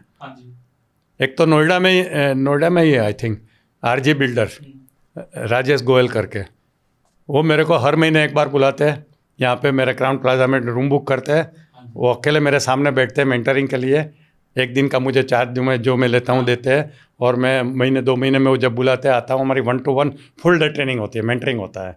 तो अभी ऐसा भी स्टार्ट किया है, बिजनेसमैनों का, ट्रेनरों का, ऐसा भी होता है। इस एज में इतना सब कुछ कर कैसे लेते हो? अंदर का मोटिवेशन है ना, बैटरी चार्ज ही रहती है मेरी। मुझे चार्जिंग के लिए कोई चार्जिंग स्टेशन जाना नहीं पड़ता। उठता हूँ और मुझे काम याद आता है, अरे आज ये काम बाकी है, ये किताब अधूरी है, ये किताब लिख डालो। और ऐसे ऐसे सब्जेक्ट लाता हूँ। मैंने प्रेरणा का जन्म पार्ट 1 लिखा, जो पावर ऑफ सबकॉन्शियस माइंड। दूसरी पार्ट 2 आ रही है जो NLP के ऊपर है। पार्ट 3 आ रही है जो हिप्नोसिस के ऊपर है। पार्ट 4 आ रही है जो एपिजेनेसिस के ऊपर है, पावर ऑफ बिलीफ करके, जो इसकी किताब है ब्रूस लिप्टन की, वो है। अभी छठी अभी नई जल्दी आ रही है, वो एजलेस बॉडी के ऊपर है, हाउ टू रिमेन एजलेस, ऐसा जब हो उससे कम दिखे। 75 की एज में सर इतने एनर्जेटिक हैं, लगातार 3-4 पॉडकास्ट करना, बातचीत करना, स्टेज पर आप देख लीजिएगा, इनके कोर्सेस आप देख लीजिए, हर जगह आपको कहीं पर भी एज फैक्टर नज़र नहीं आएगा। और आज लोग 35 साल 40 साल की उम्र में थक जाते हैं, और इसके पीछे सबसे बड़ा कारण यही है आपका माइंड पावर। जैसा आप अपने आप के साथ करेंगे वैसा आपके व्यापार के साथ होना शुरू हो जाएगा। तो आप पहली बात तो आज इस पॉडकास्ट के जरिए बहुत सारी नॉलेज लेकर अपना बिजनेस सुधारना शुरू करिए, और उसके बाद भी कुछ कमी रह जाती है तो जितेंद्र अड़िया से आप सीख सकते हैं। आप इनके ऑनलाइन कोर्सेज के जरिए या ऑफलाइन जुड़कर आप इनसे ट्रेनिंग ले सकते हैं और अपने जीवन को सफल बना सकते हैं। बिजनेस को सफल बनाने से पहले अपने आप को सफल बना लीजिए, तो यकीनन जो आप चाहते हैं, जो आपने 7 भूख बताई, जो हंगर है, वो सारी हंगर सेटिस्फाई हो जाएगी। आज आपने समय दिया सर, इसके लिए आपका बहुत बहुत शुक्रिया। Thank you. आप बोल दो जिनको भी कांटेक्ट करना है आपके थ्रू करें, जिनको भी कांटेक्ट करना है आपके चैनल के माध्यम से मुझे कांटेक्ट करें, सीधा नहीं करें। वैसे मेरा कहीं भी फ़ोन नंबर कहीं भी नहीं मिलेगा आपको, मेरा पर्सनल फ़ोन नंबर मैं लोगों को देता नहीं हूँ। तो आप बातचीत कर सकते हैं, आप ऑनलाइन इनकी वेबसाइट पर कनेक्ट कर सकते हैं, आप हमसे कनेक्ट कर सकते हैं, और आप आगे बढ़ने में जितेंद्र सर की हेल्प ले सकते हैं। आज आप सभी के समय के लिए आपका बहुत बहुत धन्यवाद। धन्यवाद सर। यह वीडियो केवल एजुकेशन और इंफॉर्मेशन पर्पस से बनाया गया है। इसमें किसी भी तरह की फाइनेंशियल एडवाइस, बिजनेस एडवाइस या इन्वेस्टमेंट एडवाइस नहीं दी गई है। आप कोई भी डिसीजन अपने स्वयं के आधार पर लें। फ्रेंचाइजी बताओ आपके किसी भी निर्णय के लिए जिम्मेदार नहीं है।